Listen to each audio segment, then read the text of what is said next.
सब अपने स्थान से चलकर सत्संग स्थल की तरफ चल पड़े।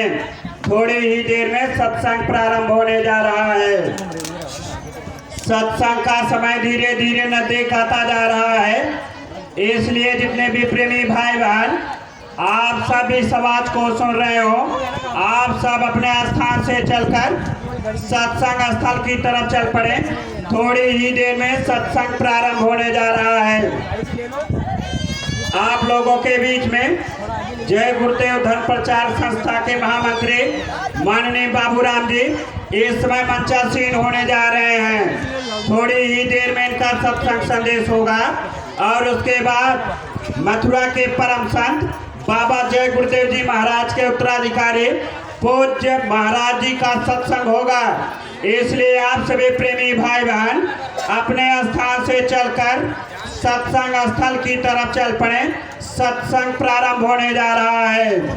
जय गुरुदेव।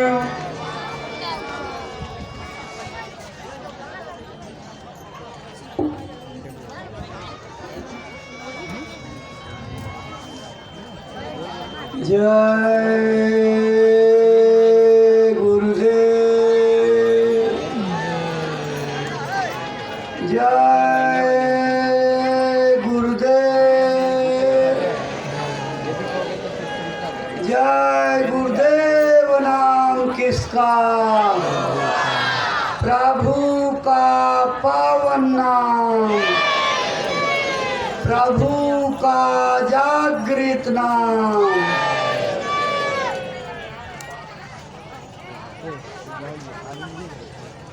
आप सभी सम्मानित प्रेमी भाई बहनों, गुरु महाराज की महिमा देशव्यापी है और पूज्य महाराज जी गुरु वाणियों को जन जन तक घर घर तक पहुंचाने के लिए कटिबद्ध हैं और उसी संकल्प का एक रूप लंबे अंतराल के बाद प्रतापगढ़ जनपद में विकास खंडवार कार्यक्रम के रूप में आपके सामने है। आज 22 अक्टूबर से इसका शुभारंभ आपके इस पुनहरी गांव से होने जा रहा है। आज ये पुनहरी गांव के इतिहास में एक नया अध्याय जुड़ने जा रहा है। तो पूज्य महाराज जी के सत्संग वचनों का लाभ मिले इसके पहले इस विद्यालय के और गांव के बच्चों ने एक स्वागत गीत पूज्य महाराज जी के स्वागत में तैयार किया है। बच्चों का अभिनंदन गीत होगा, उसके बाद कुछ चेतावनियाँ और उसी के बाद पूज्य महाराज जी का सत्संग प्रारंभ हो जाएगा।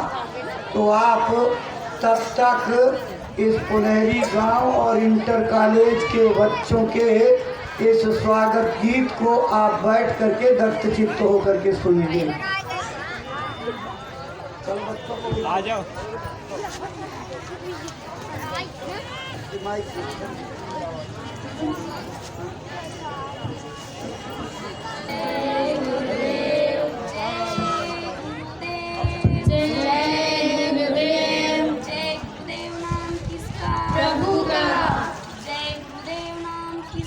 प्रभु का पावन पवित्र नाम जय गुरुदेव, प्रभु का पावन पवित्र नाम जय गुरुदेव।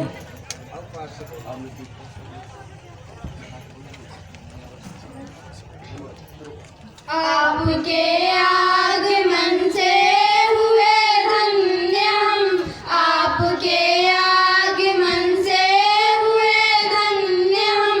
स्वागतम स्वागतम स्वागतम स्वागतम स्वागतम स्वागतम स्वागतम स्वागतम। गुरु की महिमा सुनाने यहाँ आए हैं, मनुजता को सिखाने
पूज्य महाराज जी के आगमन की खुशी में अपनी प्रसन्नता और दिल की उमंगों को प्रस्तुत करते हुए ये भावपूर्ण अभिनंदन गीत आपने सुना।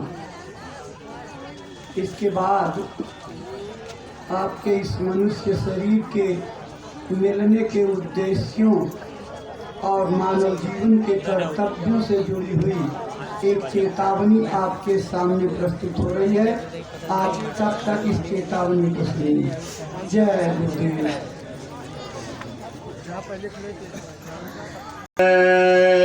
गुरुदेव गुरुदेव। एक चेतावनी प्रस्तुत है, आप भी दोहरा सकते तो बेहतर है। मानो तेरे जीवन का आधार रहेगा कितने दिन। मानव तेरे जीवन का आधार रहेगा कितने दिन। इस तन में तड़पती श्वासों का यह तार रहेगा कितने दिन। इस तन में तड़पती श्वासों का ये तार रहेगा कितने दिन। धन माल कमाया भी तूने, संसार बसाया भी तूने। धन माल कमाया भी तूने संसार बसाया भी तूने। तू खाली हाथों जाएगा, अधिकार रहेगा कितने दिन। तू खाली हाथों जाएगा, अधिकार रहेगा कितने दिन। माता हो, पिता या पत्नी हो, लड़का हो, अपना भाई हो। माता हो, पिता या पत्नी हो, लड़का हो, अपना भाई हो। इन अपना कहने वालों का यह साथ रहेगा कितने दिन। इन अपना कहने वालों का ये साथ रहेगा कितने दिन। कभी छोड़ कर तो जाएगा, कभी छोड़ कर ये जाएंगे। कभी छोड़ कर तो जाओगे, कभी छोड़ कर ये जाएंगे। इस नासवान दुनिया का आधार रहेगा कितने दिन। इस नाश वाले दुनिया का ये व्यापार रहेगा कितने दिन। इससे तो खोज गुरु की कर, अब वही तुझे बतलाएंगे। इससे तो खोज गुरु की कर, अब वही तुझे बतलाएंगे। इस पर रहेगा कितने दिन, उस पर रहेगा कितने दिन। इस पर रहेगा कितने दिन, उस पर रहेगा कितने दिन। मानो तेरे जीवन का आधार रहेगा कितने दिन। मानो तेरे जीवन का आधार रहेगा कितने दिन। इस तन में तड़पते श्वासों का यह तार रहेगा कितने दिन। इस तन में तड़प के श्वासों का ये तार रहेगा कितने जय गुरुदेव। अभी आप सुन रहे थे मानव तेरे जीवन का आधार रहेगा कितने दिन।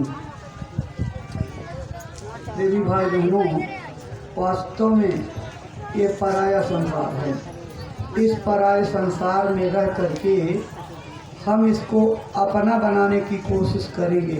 आज तक ये संसार किसी का अपना नहीं हुआ, सबके लिए ये सपना सा ही बीत जाता है। इसलिए मनुष्य शरीर में आ करके हमको क्या करना चाहिए, इससे संबंधित एक चेतावनी आपको सुनाई जा रही है। निश्चित आपको जो है प्रेरित करेगी।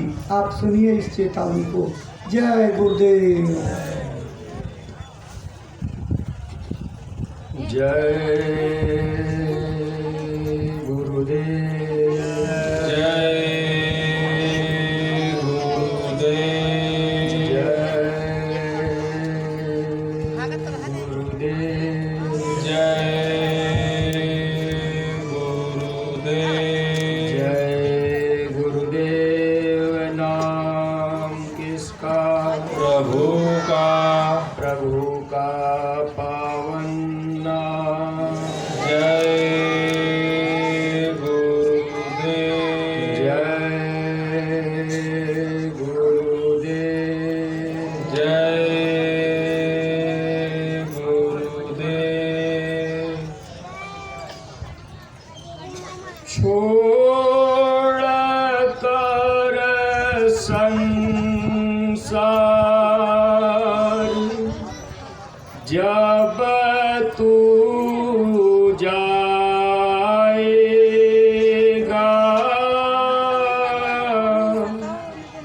कोई ना साथी तेरा साथ निभाएगा।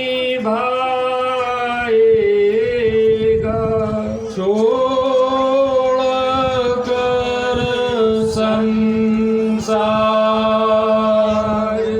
जब तू जाएगा,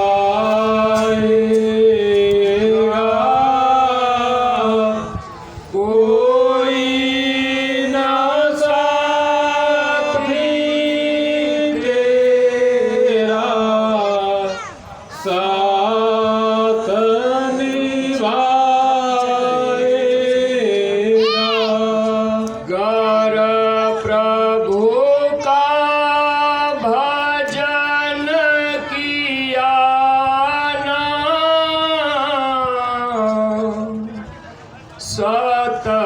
सतसंग किया ना दो घड़िया।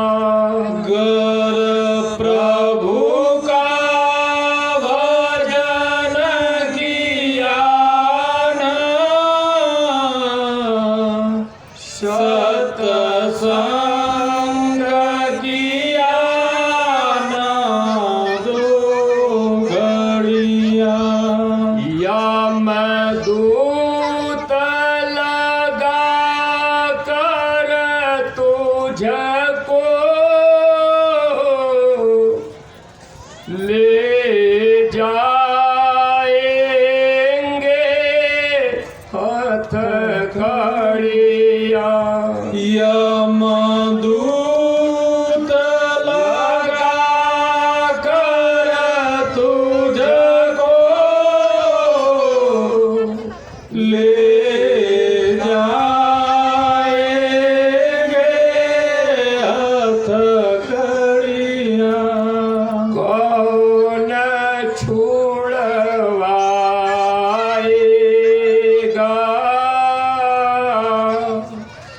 कोई ना साथी तेरा साथ निभाए।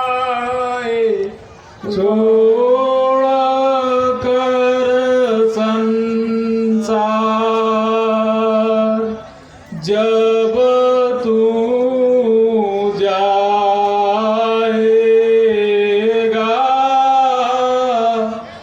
कोई न साथी तेरा साथ निभाएगा।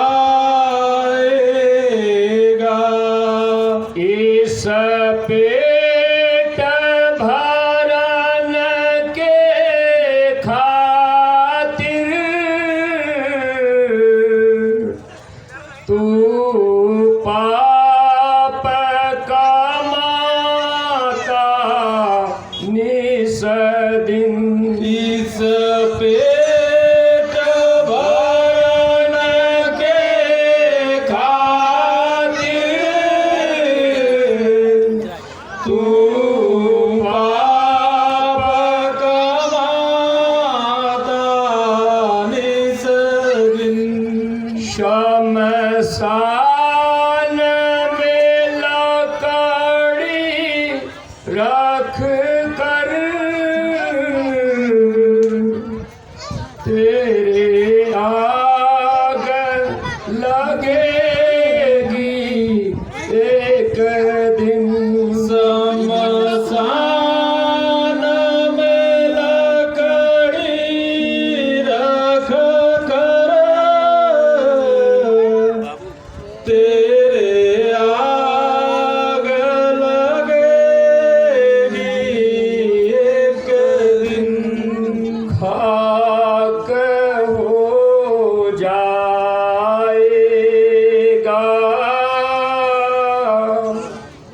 कोई न साथी तेरा साथ निभाएगा। छोड़ कर संसार जब तू जाएगा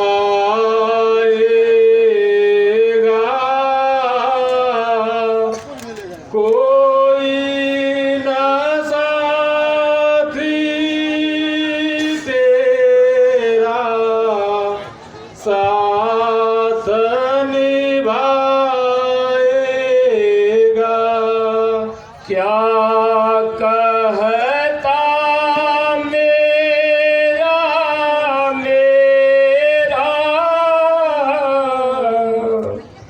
यह दुनिया रैन बसेरा।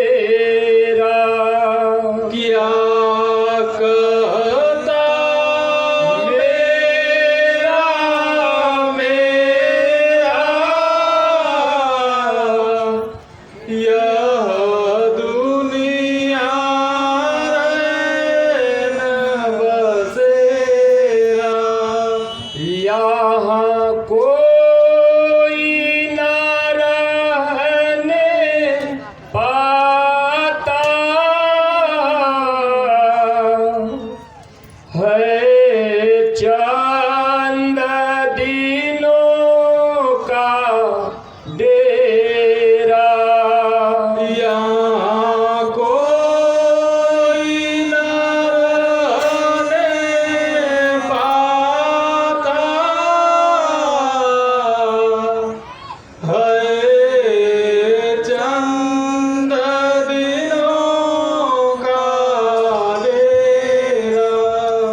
साथ निभाएगा।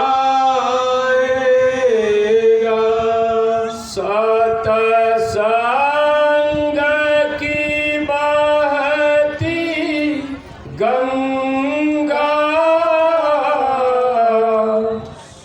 तू इसमें लगा ले गोता। सतसंग की बहती गंगा तू इसमें लगा ले गोता। वरना इस दुनिया से तू जाएगा एक दिन रोता। वरना इस दुनिया से तू जाएगा एक दिन रोता। फिर पछताएगा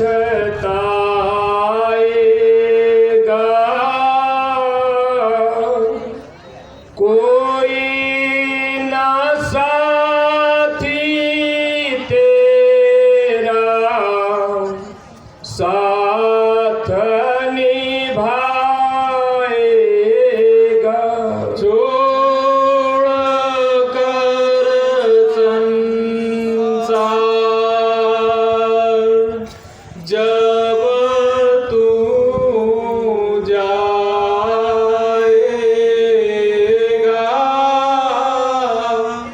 कोई ना साथी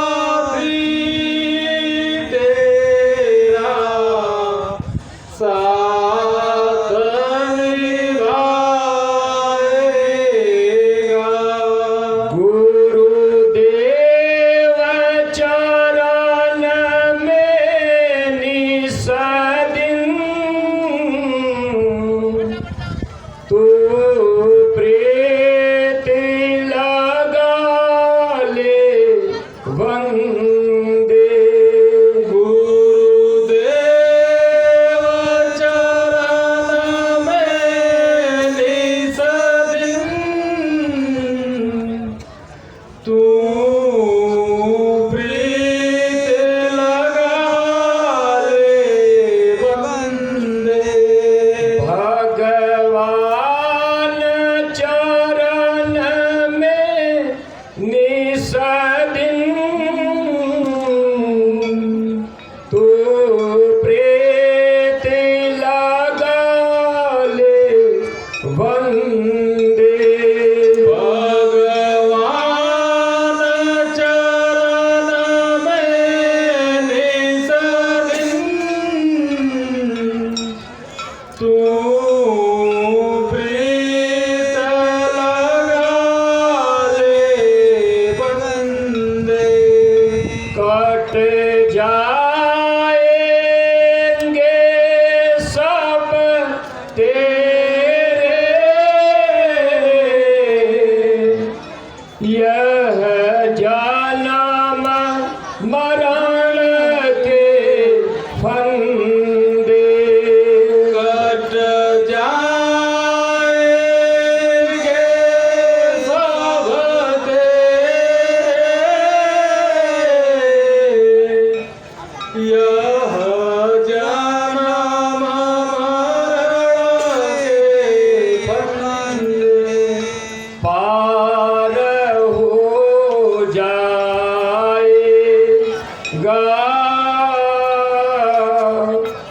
कोई ना साथी तेरा साथ निभाएगा।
साथ निभाएगा।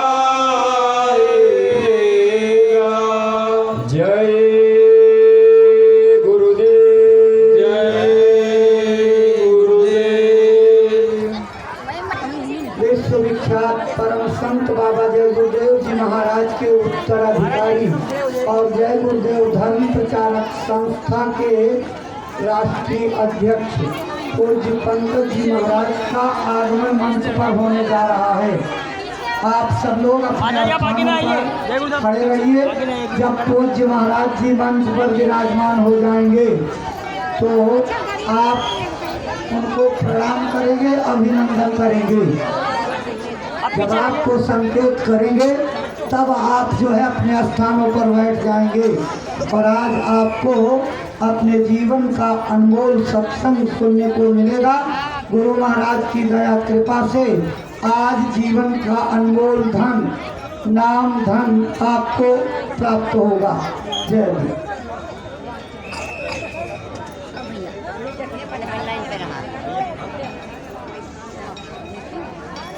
बाकी लाई के महाराज का दर्शन करते हैं तभी बहुत करे।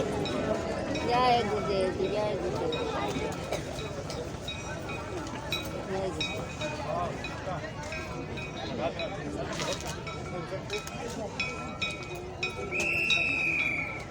जय गुरुदेव, जय गुरुदेव।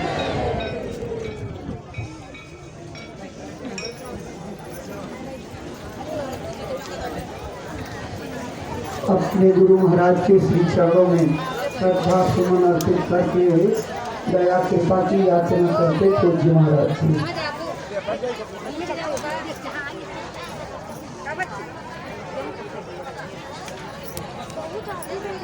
इस पे बैठिए, ऊपर बैठिए। अब आप अपने स्थान पर बैठ जाइए। इसको जहाँ जगह मिले अपने स्थान पर बैठ और जाइए। पीछे को पीछे हो जाइए। और पीछे बैठिए, उधर बैठिए। गुरु महाराज की दया कृपा का संदेश ले करके संकल्प बना करके जो पूज्य महाराज जी हमारे आपके बीच में आए हैं। स्टैंड में आज अरे हिल रहा था मतलब के पावन चरण कमलों पास में में लगा दो ना, वहाँ पास में। निवेदन हवा में हिल रहा, बार-बार करना करते हैं। लगा देने। वो जो संदेश ले करके अपने मथुरा आश्रम से 26 दिनों के इस सत्संग भ्रमण दौरे पर निकले हैं। अपनी अमृत वाणी से हम प्रेमी भाई बहनों को सुनाने समझाने की कृपा करें ताकि हम प्रेरणा प्राप्त करके अपने मानव जीवन की अनमोल सांसों का उपयोग करके अपने जीवन के लक्ष्य को हासिल कर सकें। पूज्य महाराज जी, जय गुरुदेव।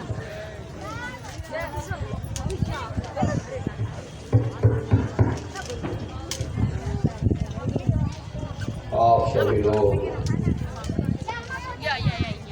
प्रेम के साथ में मालिक के पावन नाम का उच्चारण करेंगे। बोलो जय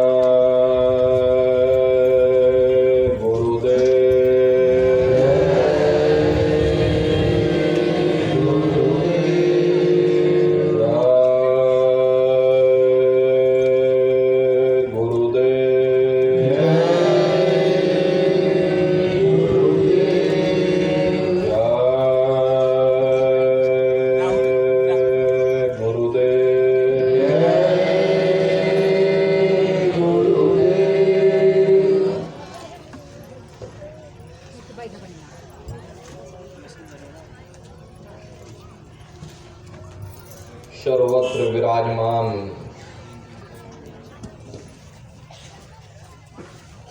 शब्द स्वरूप परम पूज्य स्वामी जी महाराज के श्री चरणों में कोटि कोटि नमन प्रणाम करते हुए प्रतापगढ़ की धरती पर इस सत्संग समारोह में उपस्थित सभी सत्संगी धर्म प्रेमी भाई बहनों को सादर जय गुरुदेव। प्रेमी भाई बहनों, हम आप परम सौभाग्यशाली हैं। ऐसे कलिकाल में हम लोगों को यह मानव तन, ये मनुष्य शरीर प्राप्त हुआ। मनुष्य शरीर पाने का जो हमारा मूल उद्देश्य है, आज के समय और आज की परिस्थितियों को देखते हुए हम आप अपने मूल उद्देश्यों को भूल गए। कभी हम लोगों ने ये विचार नहीं किया कि आखिर ये मानव तन हमको क्यों मिला, क्या इसका उद्देश्य है, मरने के बाद हम कहाँ जाएंगे, हमारे बाल बच्चे कहाँ जाएंगे, हमारे रिश्ते नातेदार कहाँ जाएंगे और इनकी उस समय पर क्या हालत होगी। ये पराविद्या महात्माओं की पराविद्या है। हम आप इस जड़ संसार में फंस करके उस पराविद्या से अनभिज्ञ हो गए और अपने मूल उद्देश्यों को भूल गए।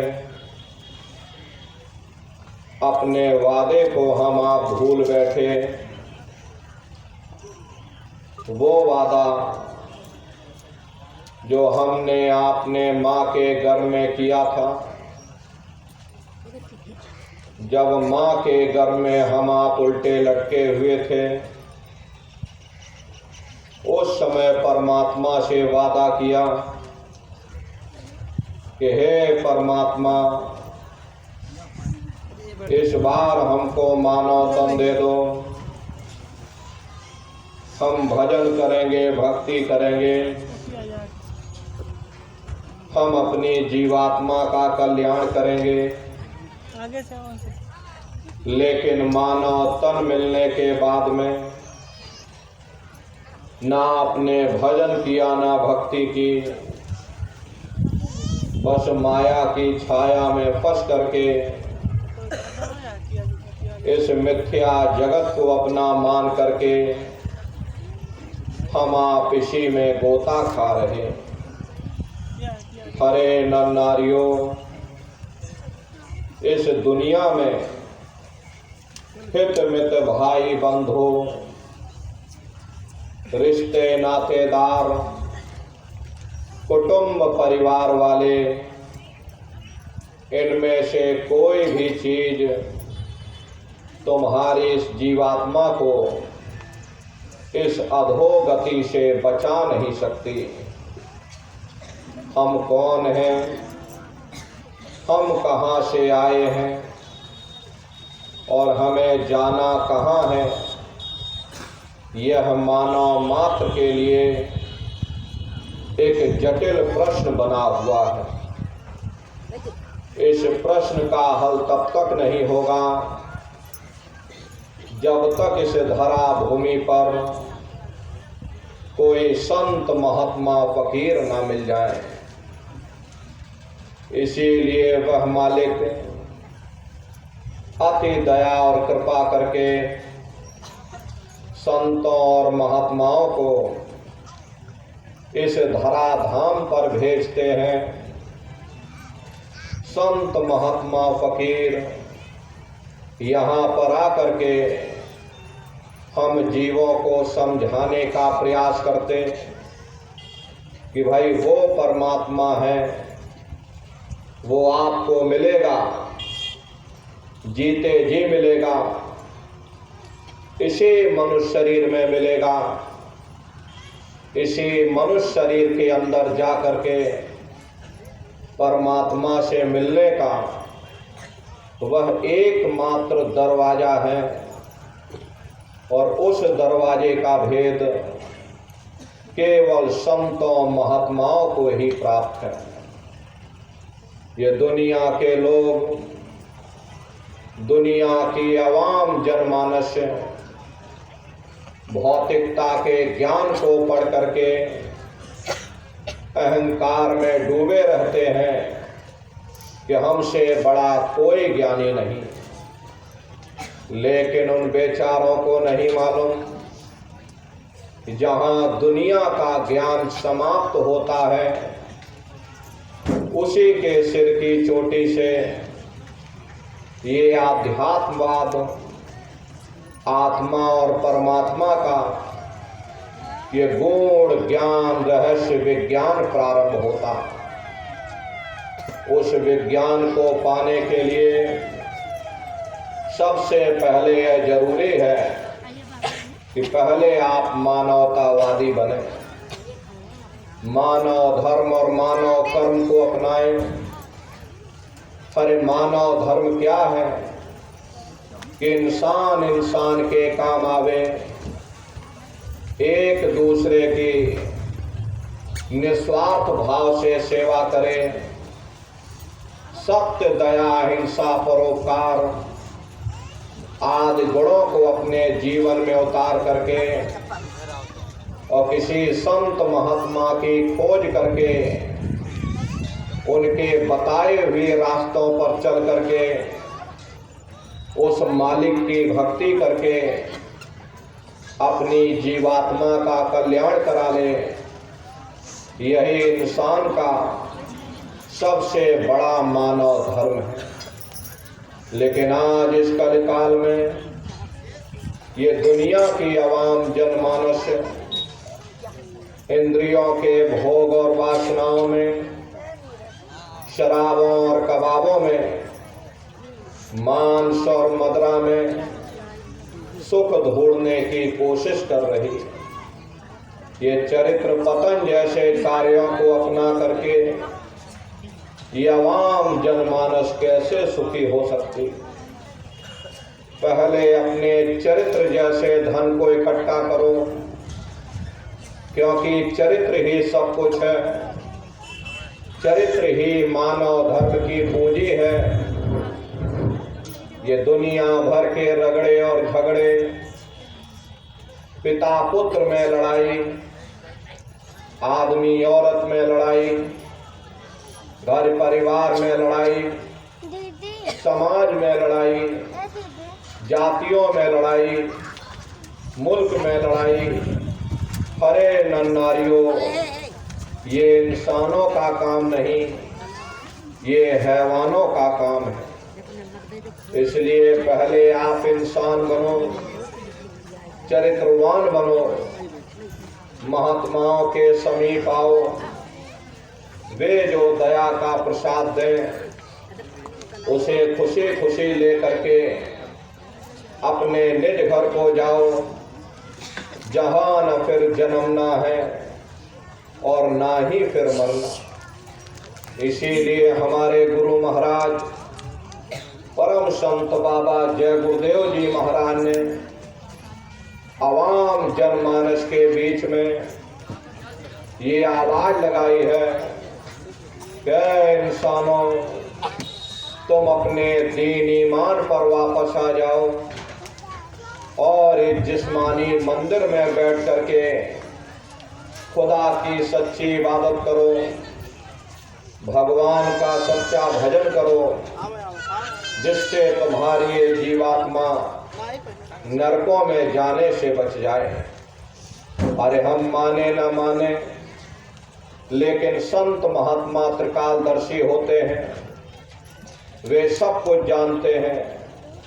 अगर हम उनके वचनों को मान जाएंगे तो हम लोग बच जाएंगे, नहीं तो खाई और खंदक में जाकर गिर जाएंगे। इसीलिए अभी वक्त है उस मालिक से सच्ची प्रार्थना करने का, खुदा के सामने अपने गुनाहों की माफी मांगने का। अरे धर्म मजहब के नाम पर लड़ने झगड़ने का नहीं, जात बिरादरी के नाम पर लड़ने झगड़ने का नहीं। हमने बहुत लड़ लिया, बड़े बड़े झगड़े और फसादे की, बड़ी बड़ी नुक्ताचीनी की, सिवाय नफरत के हमको क्या मिला। नफरत की ऐसी ज्वाला जली जिसमें घर जल गया, परिवार जल गया, समाज जल गई, जातियां जल गई, अब सारा देश जल उठा। इसीलिए सारी मानवता बहुत थक गई। हर कोई ऐसी छांव चाहता है जहां उसे ठंडक मिले, शांति और सुकून मिले। ये सब वहीं मिल सकते हैं जहां शांति के संदेश होते हैं, सुकून के संदेश होते हैं, मानव धर्म और मानव कर्म के संदेश होते हैं। और ये संदेश केवल संत महात्मा फकीर देते हैं, जो समदर्शी होते हैं, जो समस्त जीवों के अंदर उस प्रभु के अंश को देखते हैं। ऐसे समदर्शी उन महात्माओं की खोज करो। ये मत देखना कि महात्मा किस जाति के हैं, महात्मा किस बिरादरी के हैं। हर जातियां कर्म के अनुसार बनाई गई, जन्म के अनुसार नहीं। मनुष्य की एक ही जाति है, वो है मानव जाति। और इसी मानव जामे में बैठ करके हमें उस मालिक की भक्ति करनी है। हरे नर नारियों, सुपच जात के भंगी थे, रैदास जी जात के हरजन थे, मीराबाई जात की छत्राणी थी। अगर वे सब उस मालिक को प्राप्त कर सकते हैं तो आप भी उस मालिक को प्राप्त कर सकते हैं। लेकिन बगैर महात्माओं के, बगैर मुर्शिद के कोई भी जीव इस संसार समुद्र से ना कोई पार हुआ और ना ही कोई हो सकता।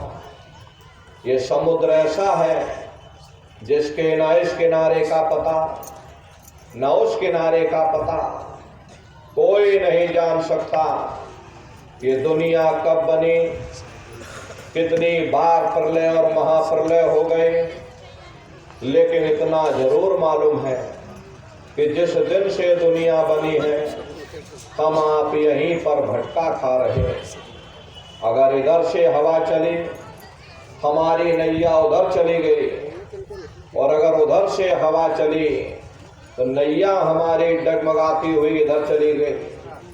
न जाने कितने युग और कल्प बीत गए, लेकिन हमारी ये नैया आज तक इस भवसागर से किनारे नहीं लगी। इसलिए नर नारियों, सौभाग्य से वक्त का इतना बड़ा वरदान आपको मिला, ये मानव तन आपको मिल गया।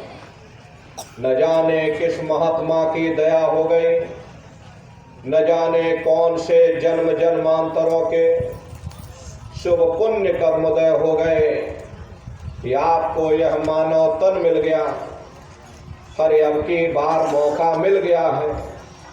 समय रहते हुए अपनी जीवात्मा के कल्याण के लिए थोड़ा बहुत विचार करो, वरना ये समय निकलता चला जा रहा है। बड़े बड़े राजे महाराजे आए, सारी जिंदगी किला बनाते बनाते गुजार दिया।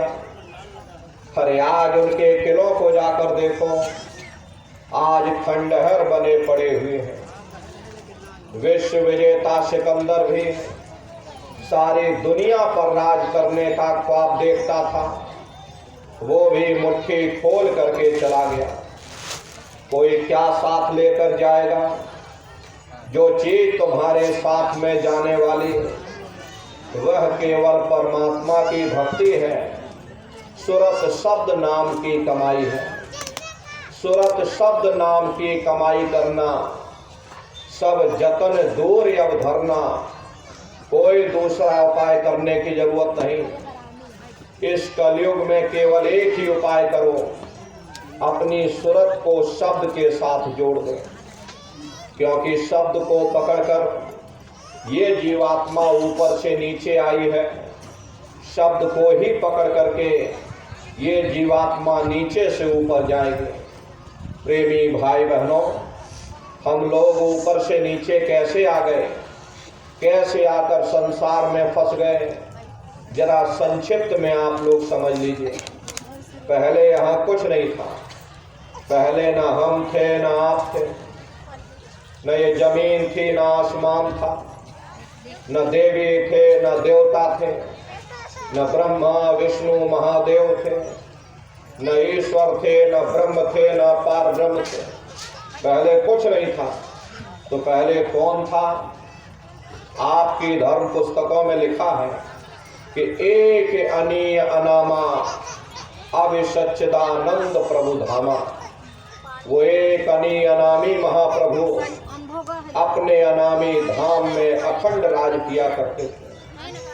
उस मालिक की मौज मर्जी उठी तो उन्होंने सबसे पहले 3 लोकों का विस्तार किया, यानी कि अगम लोक, अलख लोक और सतलोक। अगम लोक में अगम पुरुष को बैठाया, अलख लोक में अलग पुरुष को बैठा दिया और सतलोक में सतपुरुष भगवान को बैठा दिया। काफी समय जब बीत गया तब नीचे की रचना का विस्तार सतपुरुष भगवान ने किया। उन्होंने अपनी आवाज पर अनंतों अनंत ब्रह्मांडों की रचना की और अपने 16 पुत्रों को नीचे उतार दिया। निरंजन भगवान, जिनको दुनिया ईश्वर कहती है, मुसलमान जिनको खुदा कहते हैं, ईसाई जिनको गॉड कहते हैं, ये सतपुरुष भगवान के सबसे छोटे पुत्र हैं।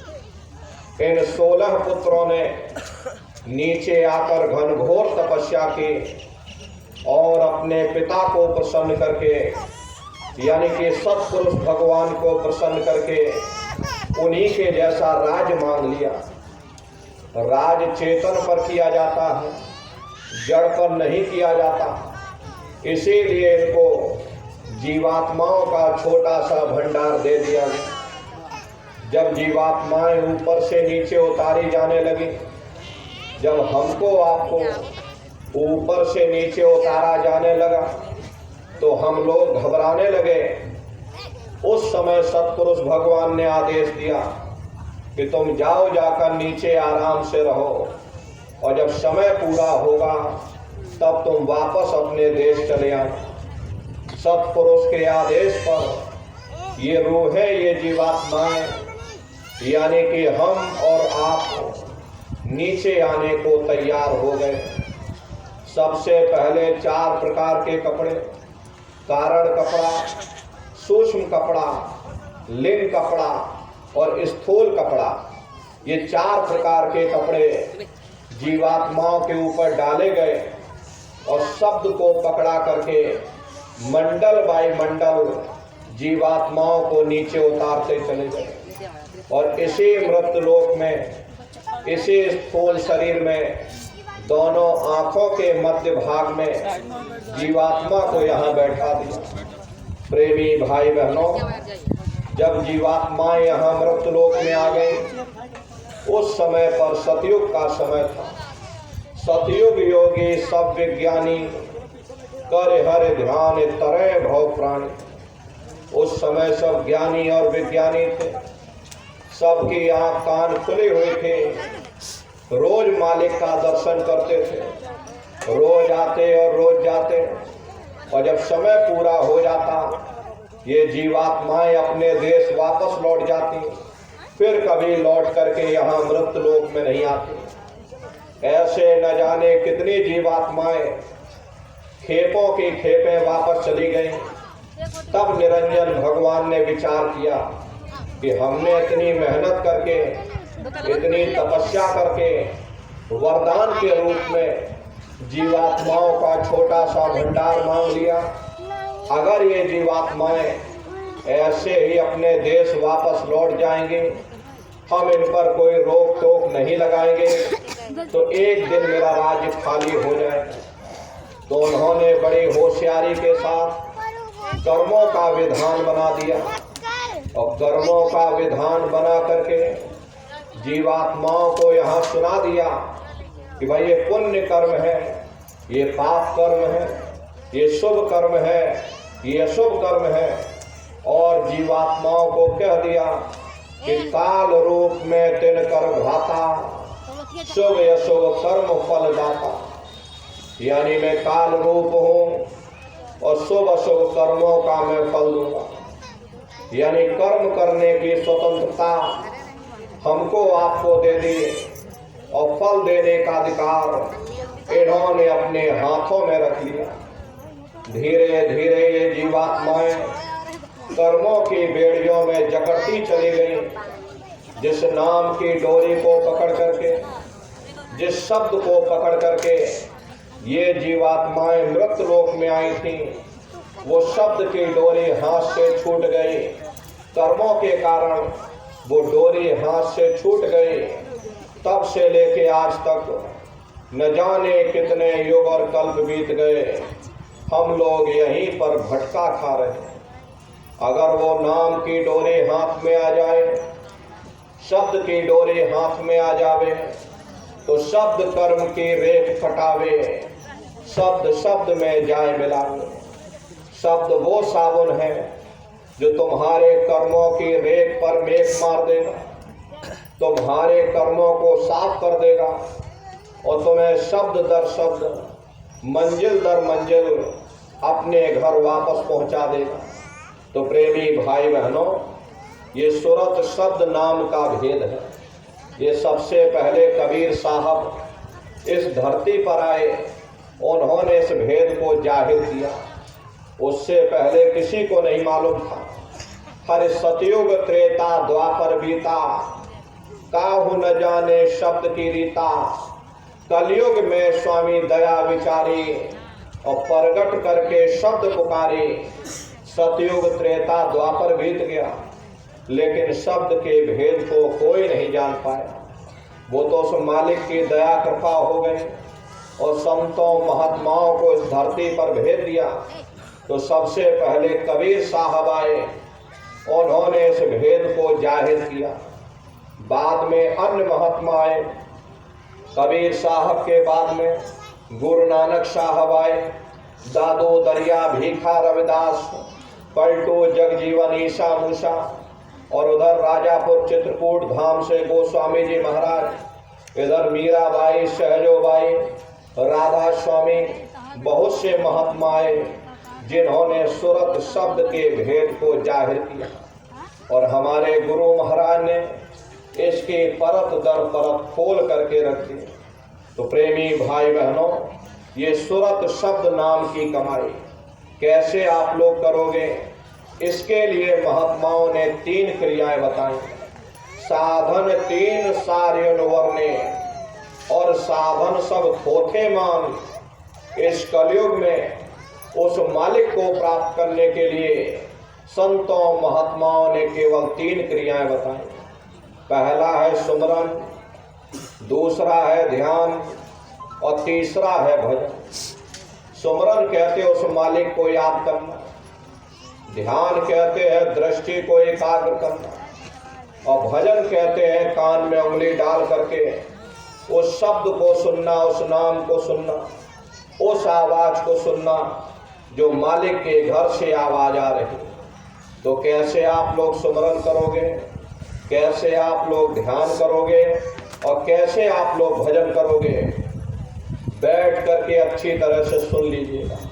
क्योंकि प्रेमी भाई बहनों, हम लोग अगर ध्यान से नहीं सुनेंगे, एक दूसरे से बातचीत करने में अगर हमने ध्यान से नहीं सुना तो हम अर्थ का अनर्थ कर देंगे। इसलिए प्रेमी भाई बहनों, जो भी वचन वाणी आपको सुनाई जाए, आप ध्यान से सुनिएगा, तभी आपको पूरा समझ में आएगा कि कैसे आपको स्मरण करना, कैसे आपको ध्यान करना और कैसे आपको भजन करना।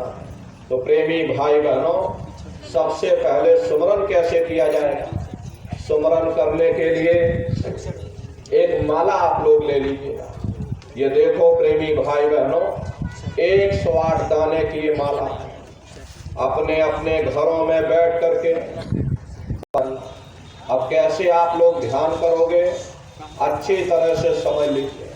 ये बाहर से अपनी आंखों को बंद कर दें और दोनों आंखों के मध्य भाग में जहां पर देवियां बिंदी लगाती हैं और पुरुष जहां पर टीका लगाते हैं, ये दोनों आंखों के मध्य भाग में दूर सामने अंधेरे में एक जगह पर अपनी दृष्टि को एकाग्र करिएगा। आप बाहर से अपनी आंखों को बंद कर और अंतर में सामने देखिएगा। सामने आपको अंधेरा दिखाई पड़ेगा।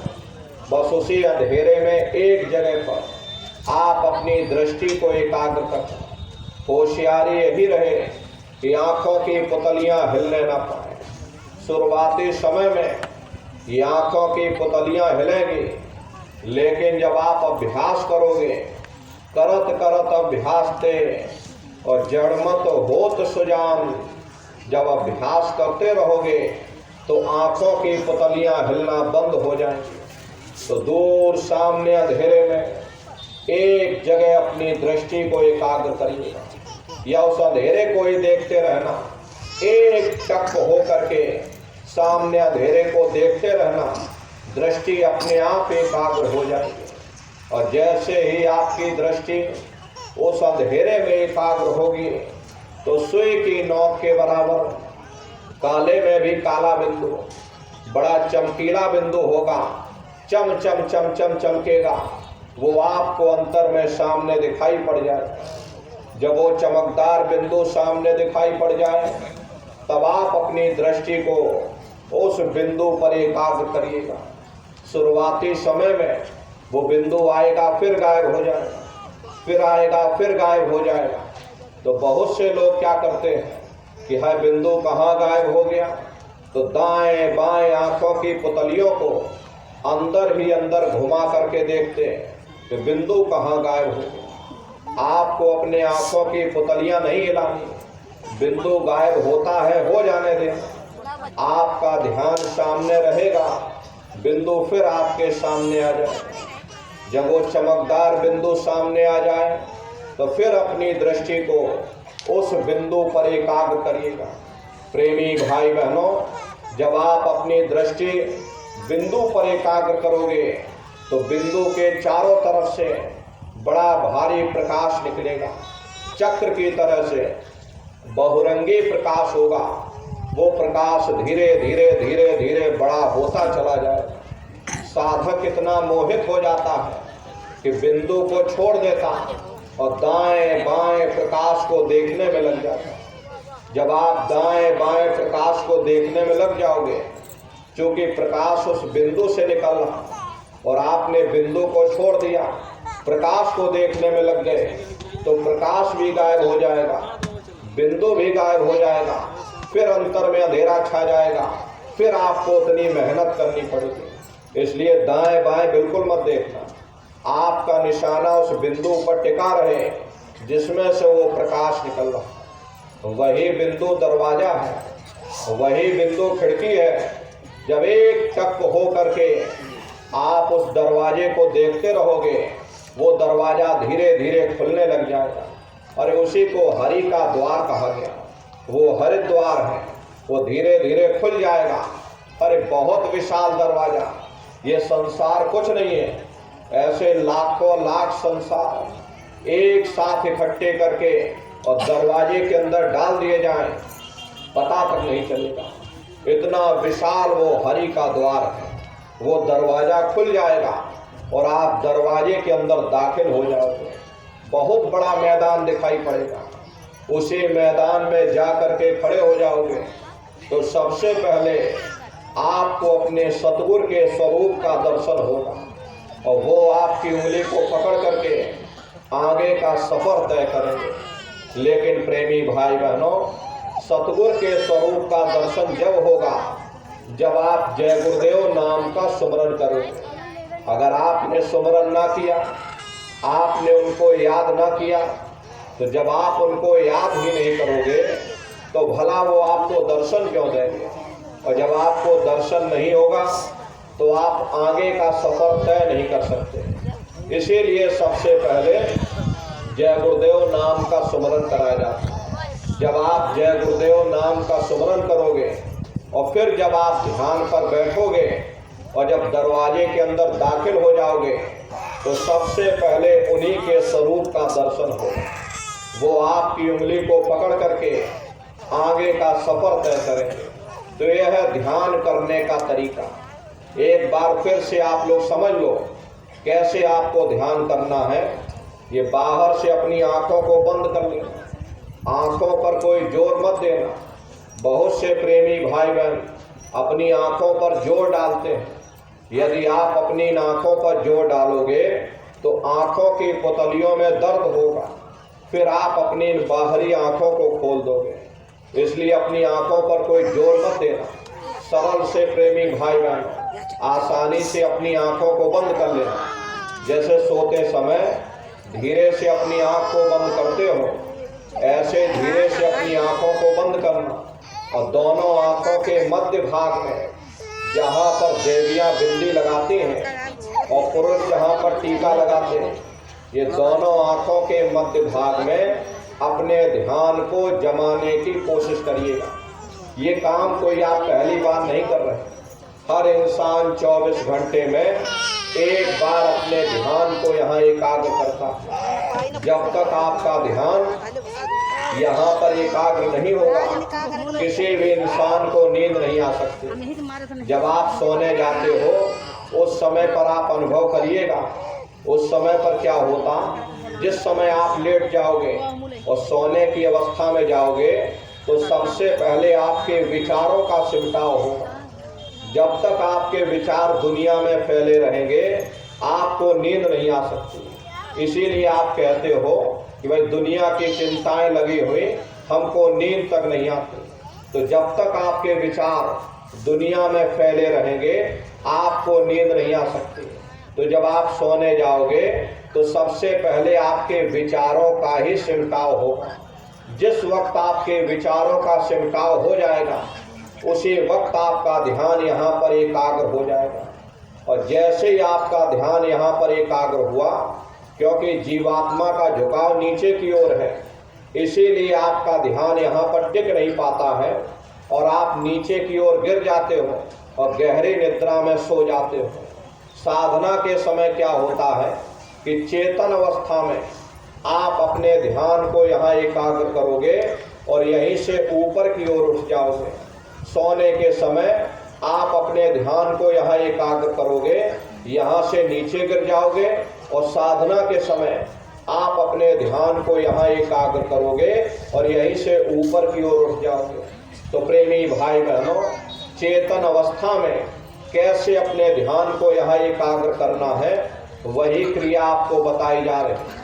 एक बाहर से अपनी आंखों को बंद कर देना और दोनों आंखों के मध्य भाग में जहाँ पर देवियाँ बिंदी लगाती हैं और पुरुष जहाँ पर टीका लगाते हैं, ये दोनों आंखों के मध्य भाग में दूर सामने देखिएगा, सामने आपको अंधेरा दिखाई पड़ेगा। बस उसी अंधेरे में एक जगह पर आप अपनी दृष्टि को एकाग्र करिएगा। होशियारी यही रहे कि आंखों की पुतलियां हिलने ना पाए, बस एक टक हो करके सामने अंधेरे को देखते रहना। उस समय किसी के बारे में सोचना नहीं, किसी के बारे में विचार मत करना। बुद्धि के तर्क और वितर्क को एक किनारे पर रख देना और शून्य हो करके सामने अंधेरे को देखते रहना और शरीर को बिल्कुल हिलाना डुलाना नहीं। प्रेमी भाई बहनों, जैसे सिनेमा घरों में आप एक जगह कुर्सी पर बैठ जाते हो, सामने बहुत बड़ा पर्दा आपको दिखाई पड़ता, बस उसी पर्दे को आप देखते रहते हो। या घरों में एक जगह बैठ गए, सामने टीवी या टेलीविज़न रखी हुई है और एक टक हो करके आप उस टेलीविज़न को देखते रहते हो। इसी तरह साधना के समय आप एक जगह पर बैठ जाना, अपनी आंखों को बंद कर लेना और दोनों आंखों के मध्य भाग में दूर सामने आप लोग देखिएगा वो अंधेरा रूपी पर्दा दिखाई पड़ेगा। बस उसी पर्दे में एक जगह अपनी दृष्टि को एकाग्र करना या उस अंधेरे को ही देखते रहना। एक टक हो करके सामने अंधेरे को देखते रहो, किसी के बारे में सोचना नहीं, किसी के बारे में विचार मत करना, शरीर को बिल्कुल हिलाना डुलाना नहीं, बस सामने अंधेरे को देखते रहो। देखते देखते देखते देखते आपकी दृष्टि अंधेरे में टिक जाएगी, और जैसे ही आपकी दृष्टि अंधेरे में एकाग्र हुई तो सुई की नोक के बराबर काले में भी काला बिंदु, बड़ा चमकीला बिंदु होगा, चम चम चम चम चमकेगा, वो आपको अंतर में सामने दिखाई पड़ जाए। और जब वो चमकदार बिंदु सामने दिखाई पड़ जाए तब आप अपनी दृष्टि को उस बिंदु पर एकाग्र कर देना, उस बिंदु पर अपनी दृष्टि को टिका देना। वही बिंदु दरवाजा है, वही बिंदु खिड़की है। अरे वो दरवाजा खुल जाएगा, ये शिव नेत्र खुल जाएगा, ये दिव्य दृष्टि खुल जाएगी और आप दरवाजे के अंदर दाखिल हो जाओगे। एक बार प्रेमी भाई बहनों ये दिव्य दृष्टि खुल जाए तो क्या भूत, क्या भविष्य और क्या वर्तमान, कोई भेद गुप्त नहीं रहता। लाखों वर्ष पहले क्या हुआ था, भविष्य में क्या होने वाला है, बैठे बिठाए आप सब कुछ जान सकते हो। ये है ध्यान करने का तरीका। और तीसरा है भजन। भजन कहते हो शब्द को सुनना, उस नाम को सुनना, उस आवाज को सुनना जो मालिक के घर से आवाज आ रही है। तो कैसे आप लोग भजन करोगे, अच्छी तरह से समझ लीजिए। ये आंख और कान को बंद करिएगा, दोनों उंगली कानों में डाल करके ये कानों को बंद कर लेना। कान इसीलिए बंद किए जाते हैं ताकि बाहर की कोई आवाज हमको सुनाई न पड़े। अपनी सुविधा के अनुसार बैठिएगा, कुर्सी पर चाहे कुर्सी पर बैठ जाओ, सोफे पर चाहे सोफे पर बैठ जाइए, या कोई कड़ा तकिया रख लेना, उसके ऊपर दोनों कोहनी रख करके दोनों उंगली कानों में डाल करके ये कानों को बंद कर देना। अब बहुत सी हमारी माताएं बहनें बूढ़े बुजुर्ग, अरे भैया आपके घुटनों में दर्द होता है या रीढ़ की हड्डी में दर्द होता है, आप बैठ करके भजन नहीं कर पाते हो तो आप लेट करके भजन करना। ऐसे सीधे लेट जाओ और लेटे लेटे आंख और कान को बंद कर लो। तो मतलब तो आंख और कान को बंद करना है, चाहे लेट कर करो या चाहे बैठ करके करो। यही कहा गया कि आंख कान मुख बंद कराओ, अनहद झिंगा शब्द सुनाओ। यानी पहले अपनी आंख को बंद करो, फिर अपने मुख को बंद करो, दोनों उंगली कानों में डालकर ये कानों को बंद कर लो और ऊंचे से ऊंचा ध्यान दे करके गौर से उस आवाज को सुनने की कोशिश करो। प्रेमी भाई बहनों, जब आप अपने कानों को बंद करोगे, ऊंचा ध्यान दे करके अंतर में गौर से सुनोगे तो आपको ऐसा अनुभव होगा कि कहीं सीटी जैसी आवाज हमारे कानों में गूंज रही है। शाम को अपने अपने घरों में बैठिएगा, बाहर से कानों को बंद कर लेना और ध्यान दे करके सुनिएगा कि सीटी जैसी आवाज शुरू में आपको सुनाई पड़ेगी। टी, इस तरह से सीटी जैसी आवाज। करना आपको कुछ नहीं है, लेटे हो चाहे बैठे हो, आप सिर्फ उस आवाज को सुनते रहना और सुनते सुनते उसी में लीन हो जाओ। जब आप उसमें लीन हो जाओगे तो कुछ समय बाद में आपको दोबारा अनुभव होगा कि कहीं बड़ी दूर से एक महीन आवाज, घंटे और शंख की आवाज हमारे कानों में गूंज रही है। जैसे मंदिरों में घंटियां बजती हैं, टन टन टन टन, इस तरह से घंटे और शंख की आवाज सुनाई पड़ेगी। प्रेमी भाई बहनों, उसी घंटे शंख की आवाज को महात्माओं ने शब्द कहा। अरे आपकी धर्म पुस्तकों में लिखा है कि पोथी पढ़ पढ़ जग मुआ, पंडित भया न कोय, और 2.5 अक्षर प्रेम का पढ़े सो पंडित होए। दुनिया वाले कहते हैं कि 2.5 अक्षर का मतलब प्रेम है। प्रेम नहीं है। अरे प्रेम में तो मात्रा लगी हुई। यहाँ पर जिस 2.5 अक्षर का वर्णन किया है वो है शब्द, सा आदा बा और दा। उसी शब्द को महात्माओं ने नाम कहा। कलयुग केवल नाम अधारा, सुमिर सुमिर नर उतर ही पारा। कलयुग में केवल नाम का आधार है और वो नाम तुम्हारे अंदर दिन और रात धुनकारे दे रहा। प्रेमी भाई बहनों, यहाँ पर नाम भी 2 प्रकार के होते हैं, अच्छी तरह समझ लीजिएगा। वो दो प्रकार के कौन से नाम होते हैं? एक वर्णात्मक नाम होता है, दूसरा ध्वनात्मक नाम होता है। वर्णात्मक नाम वो है जो लिखने पढ़ने बोलने में आता, जैसे राम श्याम सीताराम, हरे रामा हरे कृष्णा, ये सभी वर्णात्मक नाम हैं। लेकिन संत महात्मा उस ध्वनात्मक नाम की महिमा गाते जो न लिखने में आता है न जबान से बोलने में आता, जो हर इंसान के अंदर दिन रात धुनकारे दे रहा। प्रेमी भाई बहनों, उसी घंटे शंख की आवाज को महात्माओं ने शब्द या नाम कहा। उसी घंटे शंख की आवाज को मुसलमान फकीरों ने कलमा कहा। उसी घंटे शंख की आवाज को ईसा मसीह साहब ने वर्ड या लागस कहकर याद किया। उसी को गुरु नानक साहब ने धुर की वाणी सच्ची वाणी अनहद वाणी कहकर याद किया। चीन में जो महात्मा हुए उन्होंने इसको ताओ कहकर याद किया, और हिंदू महात्माओं ने इसे देववाणी आकाशवाणी कहकर याद किया। उन अलग अलग महात्माओं ने अपनी अपनी भाषा में अपने अपने कौम मजहब और मुल्कों में बैठ करके हम जीवों को समझाने की कोशिश की कि भाई वो घंटे शंख की आवाज तुम्हारे अंदर गूंज रही, वो आपको सुनाई पड़ेगी। लेकिन शुरुआती समय में ऐसा मालूम होगा कि कहीं बड़ी दूर पर घंटियां बज रही, टन टन टन टन। जब घंटे शंख की आवाज सुनाई पड़ने लग जाए तब आप सीटी की आवाज जो सुन रहे थे उस आवाज को छोड़ देना और घंटे शंख की आवाज को पकड़ लेना, क्योंकि सीटी की आवाज सिर्फ एक माध्यम है, आपको असली आवाज तक पहुंचा देगी।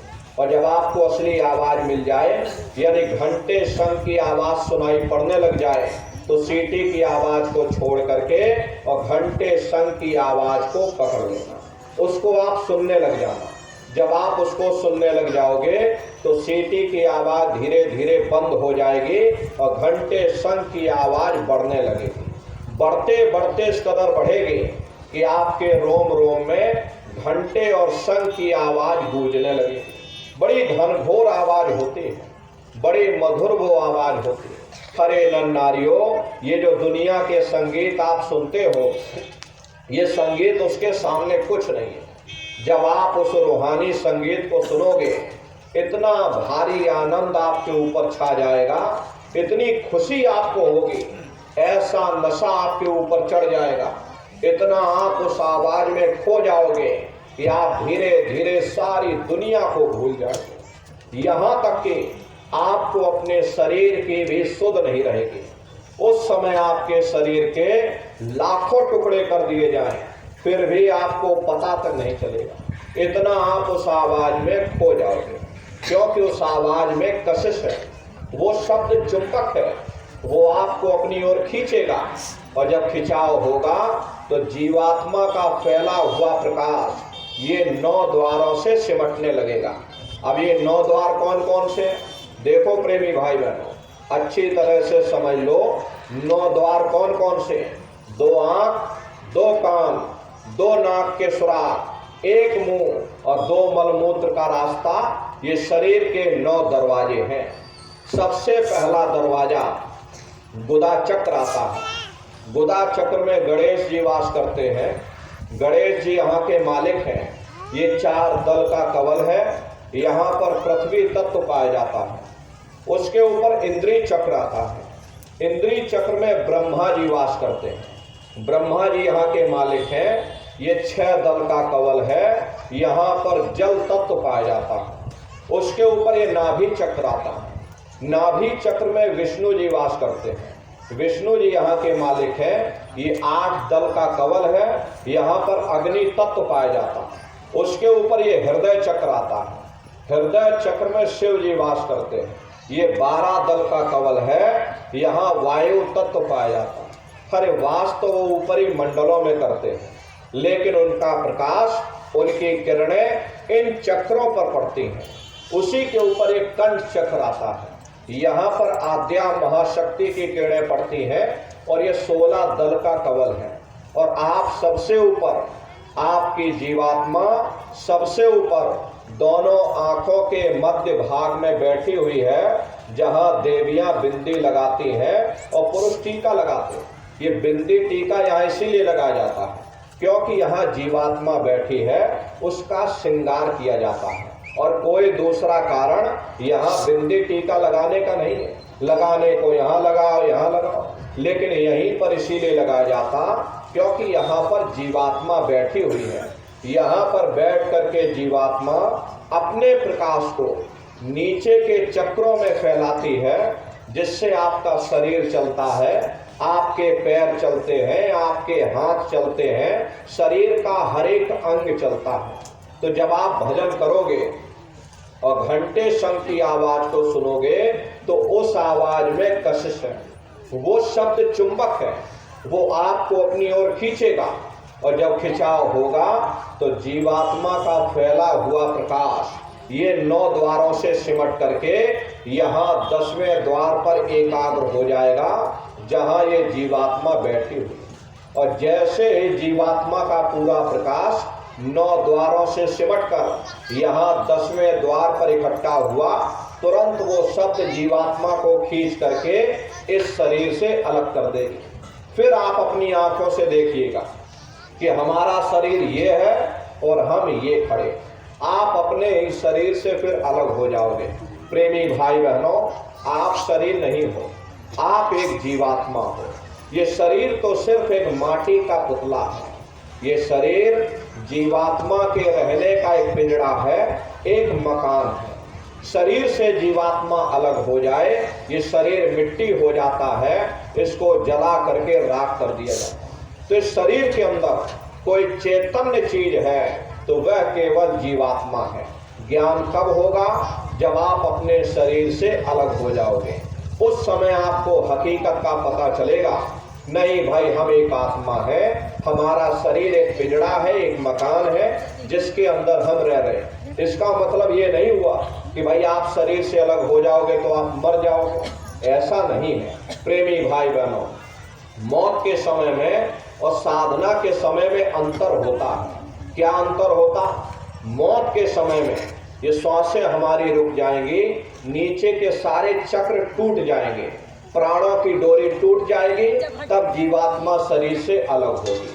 साधना के समय क्या होता है? श्वासें हमारी चलती रहती हैं, यही नीचे के सारे चक्र जागृत हो जाते हैं। अरे पहले के समय में हमारे ऋषि मुनि महर्षि लाखों लाख वर्ष तक योग क्रिया करते थे, अष्टांग योग क्रिया करके अपने चक्रों को जगा करके रिद्धियां सिद्धियां शक्तियां प्राप्त करते थे।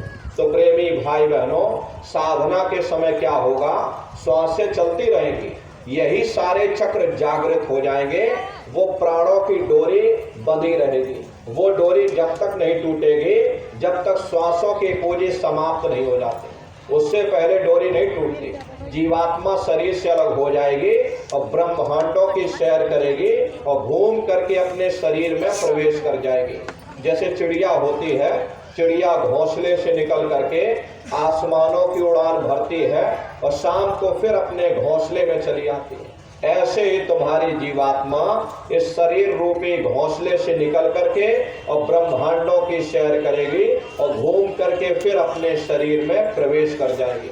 तो प्रेमी भाई बहनों, जब आप भजन करोगे और घंटे शंख की आवाज को सुनोगे तो उस आवाज में कशिश है, वो शब्द चुंबक है, वो आपको अपनी ओर खींचेगा और जब खिंचाव होगा तो जीवात्मा का फैला हुआ प्रकाश ये 9 द्वारों से सिमट करके यही 10वें द्वार पर इकट्ठा हो जाएगा, जहां ये जीवात्मा बैठी हुई है। और जैसे ही जीवात्मा का पूरा प्रकाश सिमट करके यहाँ इकट्ठा हुआ, तुरंत वो शब्द जीवात्मा को खींच करके इस शरीर से अलग कर देगा। फिर यही जीवात्मा उसी शब्द को पकड़ करके ब्रह्मांडों की चढ़ाई करेगी। प्रेमी भाई बहनों, ये ब्रह्मा विष्णु महादेव जिनकी सारी दुनिया पूजा करते हैं, आखिर ये है कौन? ये कहाँ पर रहते हैं? इनके माँ बाप कौन हैं? ये क्या काम करते हैं? राम कौन है? कृष्ण कौन है? ये कहाँ पर रहते हैं? ईश्वर खुदा कौन है? ब्रह्म कौन है? पार ब्रह्म कौन है? ये कहाँ पर रहते हैं, जरा संक्षिप्त में आप लोग समझ लीजिए, क्योंकि अगर इसका वर्णन किया जाएगा तो लाखों वर्ष लग जाएंगे सुनाने में, एक लोक का वर्णन नहीं हो सकता, इतनी विशाल वहाँ की रचनाएं हैं। लेकिन संक्षिप्त में आपको बताया जा रहा कि शब्द को पकड़ करके मंडल बाई मंडल ये जीवात्मा नीचे मृत लोक में आ गई, तो उसी शब्द को पकड़कर, उसी घंटे शंख की आवाज को पकड़कर फिर किन किन मंडलों को पार करते हुए ये जीवात्मा अपने 5वें मंडल पर यानी सचखंड में वापस पहुंचेगी। तो जब आप भजन करोगे, घंटे शंख की आवाज को पकड़ करके इस शरीर से अलग हो जाओगे, फिर उसी आवाज को पकड़कर ये जीवात्मा ब्रह्मांडों की सैर करेगी। प्रेमी भाई बहनों, ये सूरज चांद सितारों को पार करने के बाद सबसे पहले जो आपको लोक मिलेगा उसे महात्माओं ने शिवलोक कहा। शिवलोक तमोगुणी स्थान है, वहां के मालिक शिव जी हैं, वो पार्वती जी के साथ उस लोक में विराजमान है। चैतन्य धार जो ऊपर से आ रही, जिसे महात्माओं ने गंगा कहा, वह अपना केंद्र बिंदु शिवलोक को बनाती है।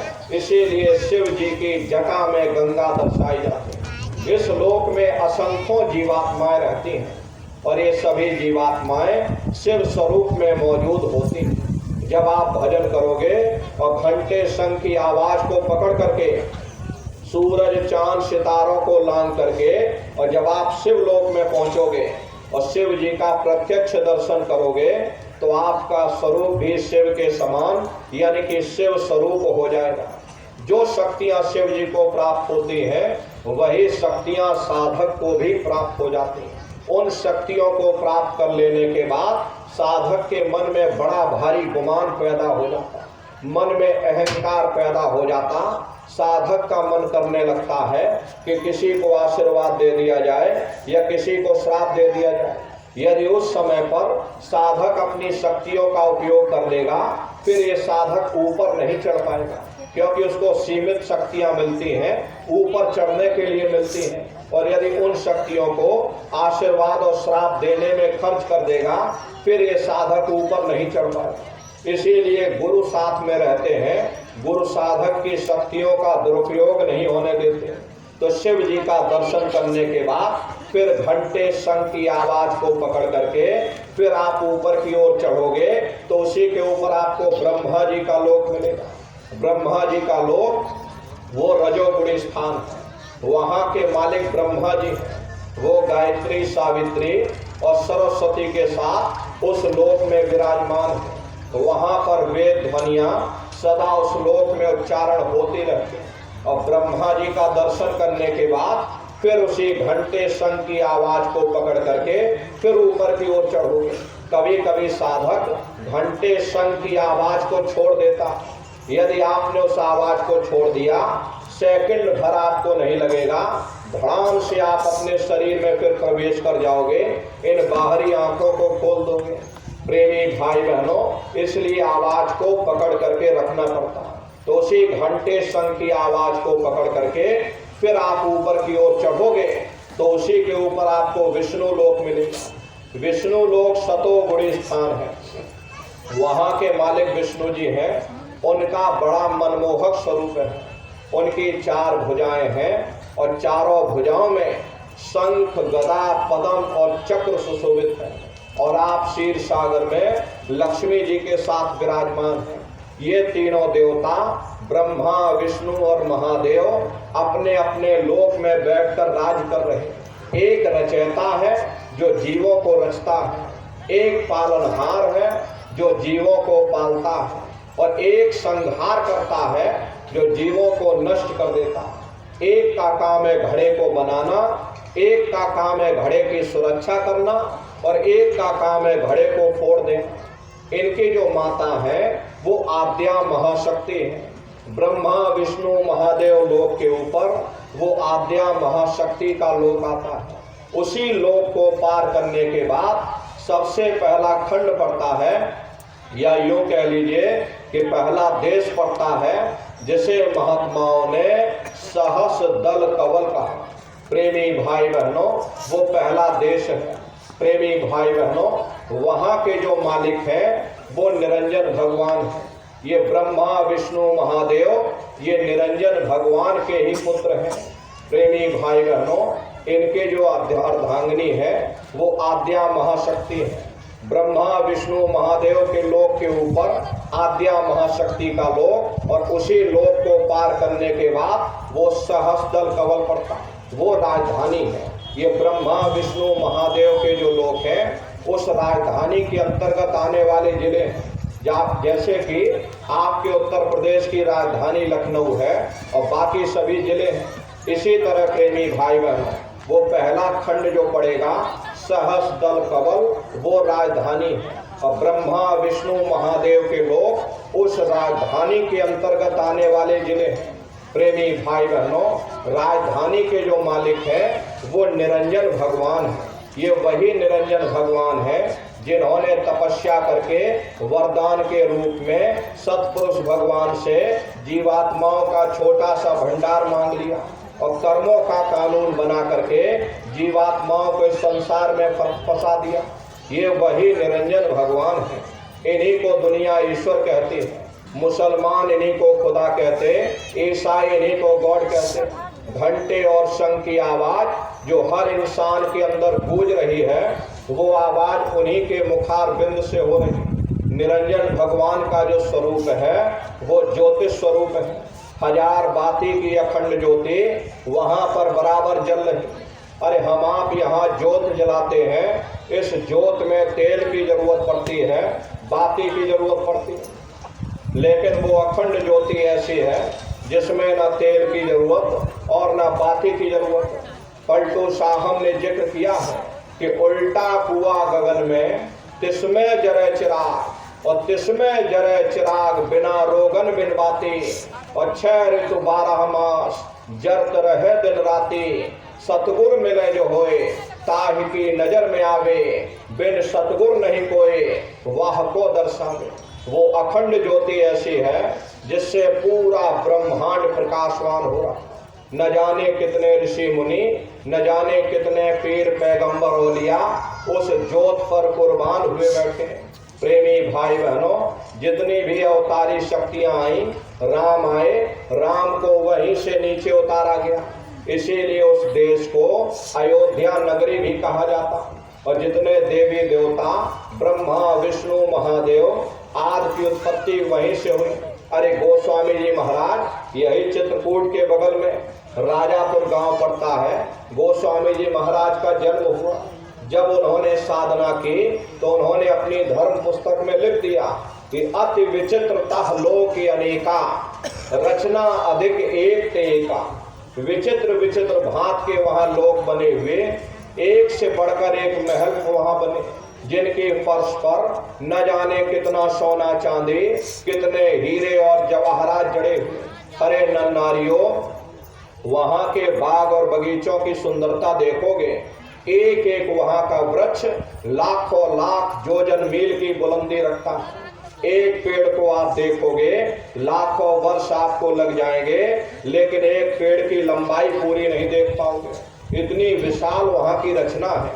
जब साधक वहां खड़े होकर के देखता तो देखता ही रह जाता, ये क्या ईश्वर की लीला है, कैसे उसकी कारीगरी, अनंत उसकी सत्ता, अनंत ही उसका प्रकाश। हरे नर नारियों, उसी आनंद को पा करके बड़े बड़े राजे महाराजाओं ने अपने राजकाज पर ठोकरें मार दी और जंगलों में जाकर के नंगे हो करके नाचने लगे।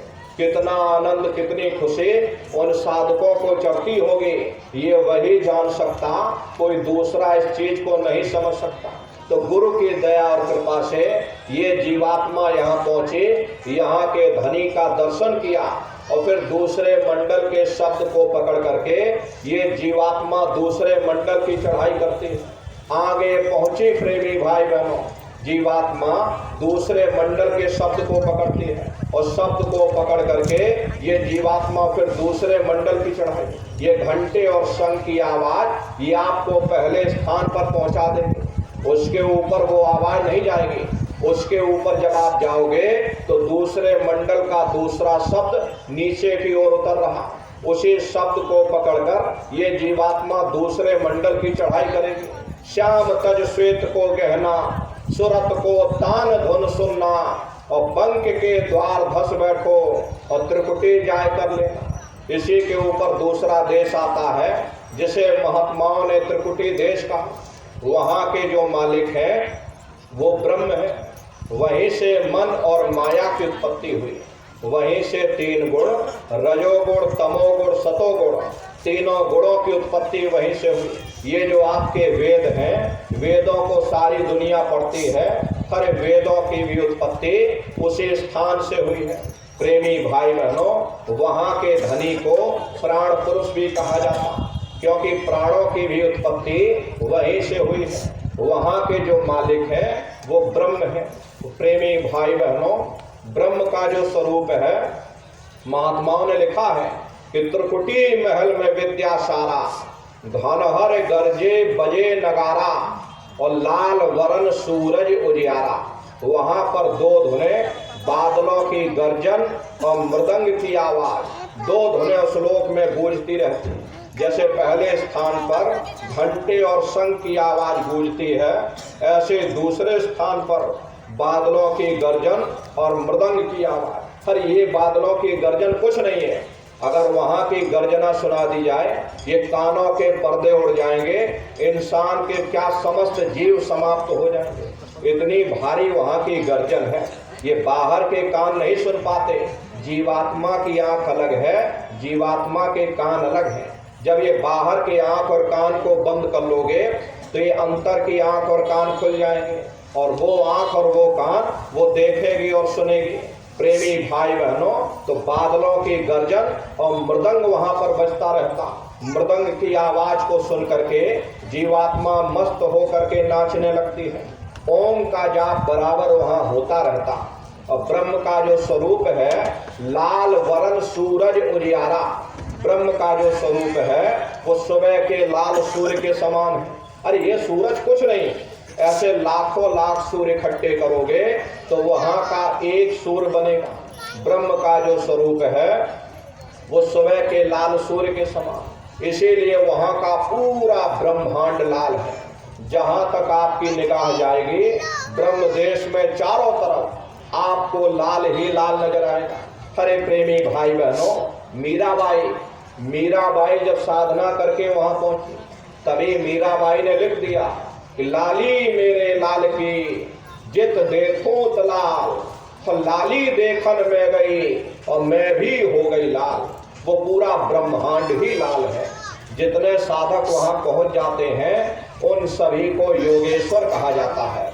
जैसे व्यास जी हुए, वशिष्ठ जी हुए, वाल्मीकि जी हुए, इन सब की पहुंच वहीं तक थी। इसीलिए कहा गया कि वाल्मीकि भय ब्रह्म समाना। जब इनकी जीवात्मा वहां पहुंची और जब इन्होंने ब्रह्म का दर्शन किया तो इनका स्वरूप भी ब्रह्म के समान यानी कि ब्रह्म स्वरूप हो गया। तो जितने साधक वहां पहुंच जाते हैं उन सभी को योगेश्वर कहा जाता है। योगेश्वर भगवान श्री कृष्ण उसी देश में वास करते हैं। ये जो ब्रह्म देश है वो श्री कृष्ण भगवान का ही देश है और श्री कृष्ण भगवान वहीं पर रहते हैं। अरे जन्माष्टमी कब मनाई जाएगी? ये बाहर की जन्माष्टमी नहीं है जो आप लोग मनाते हो। महात्माओं ने कहा था भाई सही मायने में तुम जन्माष्टमी कब मनाओगे? जब तुम्हारी ये जीवात्मा 5 तत्व जल पृथ्वी अग्नि वायु आकाश और 3 गुण रजोगुण तमोगुण सतोगुण 5 तत्व और 3 गुणों से परे होकर के ब्रह्म देश में पहुंच करके जब कृष्ण भगवान का वहां दर्शन कर लेगी तब सही मायने में जन्म अष्टमी मनाई जाएगी। तब तुम्हारी ये जीवात्मा कृष्ण भगवान का दर्शन करने के बाद तीसरे मंडल के शब्द को पकड़ करके तीसरे मंडल की चढ़ाई करेगी। आगे पहुंची सुन झंकार ररंकार धुन सुनी पुकार, आगे श्वेत शून्य है भाई और मान सरोवर पेट नहाई। इसी के ऊपर तीसरा देश आता है जिसे महात्माओं ने शून्य देश कहा। उसी को रारंग देश कहा जाता, उसी को अक्षर और नेति कहा जाता। वहाँ के जो मालिक हैं वो रारंग पुरुष यानी कि पार ब्रह्म पुरुष है। वहाँ किंगरी और सारंगी दो धुनें उस लोक में गूंजती रहती हैं। और पार ब्रह्म पुरुष का जो स्वरूप है वो पूर्णमासी के चंद्रमा के समान बड़ा ही मनमोहक स्वरूप है। इसी स्थान पर प्रेमी भाई बहनों एक बहुत बड़ा अमृत का सरोवर बना है जिसे महात्माओं ने मान सरोवर कहा। वो मान सरोवर कितना लंबा, कितना चौड़ा, कितनी उसकी गहराई है, आज तक उसकी कोई था नहीं लगा पाया। महात्माओं ने सिर्फ इशारों में बता दिया कि संसार में जो समुद्र है ऐसे अरबों खरबों समुद्र उस मान सरोवर में डाल दिए जाएं तो उसकी एक बूंद के बराबर नहीं। इतना विशाल वो अमृत का सरोवर। जब महात्माओं ने उसको देखा तो हम जीवों को यहाँ पर समझाने के लिए किसी ने उसका नाम गंगा रख दिया, किसी ने उसका नाम यमुना रख दिया, गुरु नानक साहब ने अमृतसर रख दिया। जब तुम्हारी ये जीवात्मा उस अमृत के सरोवर में स्नान करेगी तो जन्म जन्मांतरों के मैले पाप कर्म साफ हो जाएंगे। अरे यहाँ के पानी से तुम्हारे कर्मों की सफाई नहीं होने वाली। ये बाहर का पानी तुम्हारे शरीर के मैल को धो सकता, लेकिन जो पापों का मैल है, जो अंतःकरण में गंदगी जमा, वो जब साफ होगी जब आप तीसरे मंडल पर पहुंच करके उस गंगा में डुबकी लगाओगे। उसमें स्नान करने के बाद ये जीवात्मा हंस रूप हो जाती है। हंसन मिले हंसा हो जाई, मिले जो अमी हारा है। जीवात्मा का खुद का प्रकाश उस अमृत के सरोवर में स्नान करने के बाद 16 सूर्य के बराबर हो जाता। तो फिर यही जीवात्मा फिर शब्द की धार को पकड़ करके चौथे मंडल की चढ़ाई करती है। 2 पर्वत के संग निहारो और भंवर गुफाते संत पुकारो। 2 पर्वतों को पार करने के बाद वो बड़ा सुंदर देश आता है जिसे महात्माओं ने भंवर गुफा कहा। वहाँ के जो मालिक है वो सोहंग पुरुष है। वहाँ बंसी यानी मुरली की मधुर ध्वनियाँ सदा उस लोक में उच्चारण होती रहती है। और सोहंग पुरुष का जो स्वरूप है वो दोपहर के सूर्य के समान महाप्रकाशवान स्वरूप है। स्वरूप में अंतर है। पहले स्थान पर निरंजन भगवान का जो स्वरूप था वो ज्योतिष स्वरूप था। दूसरे स्थान पर ब्रह्म का जो स्वरूप है वो सुबह के लाल सूर्य के समान है। तीसरे स्थान पर पार ब्रह्म का जो स्वरूप है वो पूर्णमासी के चंद्रमा के समान है। चौथे स्थान पर सोहंग पुरुष का जो स्वरूप है वो दोपहर के सूर्य के समान महाप्रकाशवान स्वरूप है। वहाँ के धनी का दर्शन करने के बाद ताके परे धाम सतनामा और 3 बजे सतलोक ठिकाना। सोहंग देश के ऊपर वो 5वां देश आता है जिसे महात्माओं ने सचखंड देश कहा। वो सचखंड देश अजर अमर अविनाशी सदा एक रस रहने वाला देश है। वहाँ न काल है, न कर्म है, न दुख है, न संताप है, न पुण्य है, न पाप है। जो जीवात्माएं वहाँ पहुँच जाती हैं हमेशा के लिए जन्म मरण के बंधनों से आजाद हो जाती हैं। वहाँ के जो मालिक है वो सत्पुरुष भगवान है जिनके रोम रोम में खरबों खरब सूरज चांद सितारे प्रकाशमान। वही हमारे आपके सच्चे मालिक हैं, वही हमारे आपके सच्चे पिता हैं।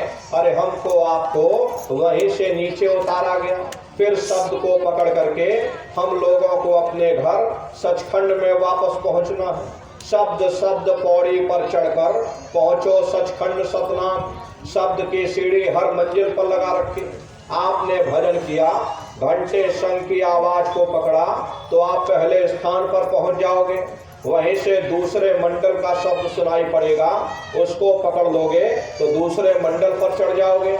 ऐसे शब्द दर शब्द मंजिल दर मंजिल ये जीवात्मा अपने देश सचखंड में वापस पहुंच जाती। तो शब्द कब पकड़ में आएगा? जब आप भजन करोगे। और भजन कैसे किया जाएगा एक बार फिर से आप लोग अच्छी तरह समझ लो। आंख और कान को बंद करिएगा, ऊंचा ध्यान दे करके गौर से आवाज को सुनने की कोशिश करना, लेकिन मन को रोकने की कोशिश करिएगा। ये मन ऐसे समय पर जरूर भागेगा। आप अपने आप को कितना भी अंधेरी कोठरी में बंद कर लो, शरीर बंद पड़ा रहेगा लेकिन मन सारी दुनिया में भ्रमण करेगा। अभी यहाँ पर आप सत्संग सुनने बैठे हो, शरीर बेचारा यहाँ बैठा लेकिन मन भाग रहा। किसी को पानी पीने जाना है, कोई घर बार छोड़ कर आया, कोई खेती बाड़ी छोड़ कर आया, कोई दुकान दफ्तर छोड़ कर आया। शरीर बेचारा यहाँ बैठा, मन सारी दुनिया में भ्रमण कर रहा। तो ऐसे भजन से कोई लाभ नहीं होने वाला। जिन्होंने मार मंडाला उन्हीं को सूरमा कहना, और बड़ा बैरी ये मन घट में, इसी का जीतना कटना। अगर दुनिया में कोई हमारा दुश्मन है वह केवल हमारा मन है। ये मन रूपी रावण कब मरेगा? प्रेमी भाई बहनों, जब आप 9 द्वारों पर फतेह हासिल करके यहाँ 10वें द्वार पर चढ़ जाओगे, तब सही मायने में दशहरा मनाई जाएगी। ये बाहर की दशहरा नहीं है जो लकड़ी का रावण बना देते हो और फूंक फांक करके घर वापस आ जाते हो, कहते भाई हमने रावण मार दिया। अरे महात्माओं ने कहा था कि सही मायने में विजयदशमी कब मनाई जाएगी? जब 9 द्वारों पर फतेह हासिल करके तुम 10वें द्वार पर चढ़ जाओगे, तब सही मायने में विजयदशमी मनाई जाएगी। तब ये मन रूपी रावण मरेगा, तब तुम्हारी ये जीवात्मा, हर इसी जीवात्मा को महात्माओं ने राम भी कहा। अरे आपकी धर्म पुस्तकों में लिखा है कि एक राम दशरथ का बेटा, एक राम घट घट में लेटा, और एक राम का शकल पसारा, और एक राम है सबसे न्यारा। एक वो राम है जो अयोध्या के वासी हैं, एक राम घट घट में लेटे हैं, यानी हमारी आपकी जीवात्मा जो हर एक के अंदर मौजूद है। महात्माओं ने कहा भाई एक वो राम है, और एक राम का शकल पसारा, यानी पहले स्थान के मालिक वो निरंजन भगवान, जिनको दुनिया त्रिलोकीनाथ कहती है, जिनका ये पूरा पसारा है, पूरा संसार है। महात्माओं ने कहा भाई एक वो राम है, और एक राम है सबसे न्यारा, 5वें स्थान के मालिक वो सत्पुरुष भगवान जो हमारे आपके सच्चे पिता हैं। महात्माओं ने कहा भाई एक वो राम है। तो महात्मा तो उस राम की महिमा गाते हैं। जब ये मन रूपी रावण मर जाएगा, तब तुम्हारी ये जीवात्मा ये राम शब्द को पकड़ करके अपने पहले स्थान पर निरंजन भगवान के देश में, यानी कि अयोध्या नगरी में पहुंचेगी, और वहां निरंजन भगवान के स्वरूप का, यानी ज्योतिष स्वरूप का, वहां पर 1000 बाती की अखंड ज्योति वहां बराबर जल रही। जब ज्योतिष स्वरूप का दर्शन करेगी, तब सही मायने में दिवाली मनाई जाएगी। तो महात्माओं का अपना एक आध्यात्मिक उद्देश्य रहा। तो मोटी बात आप लोग समझो कि भजन कैसे करोगे। तो आंख और कान को बंद करना, ऊंचा ध्यान दे करके सुनिएगा।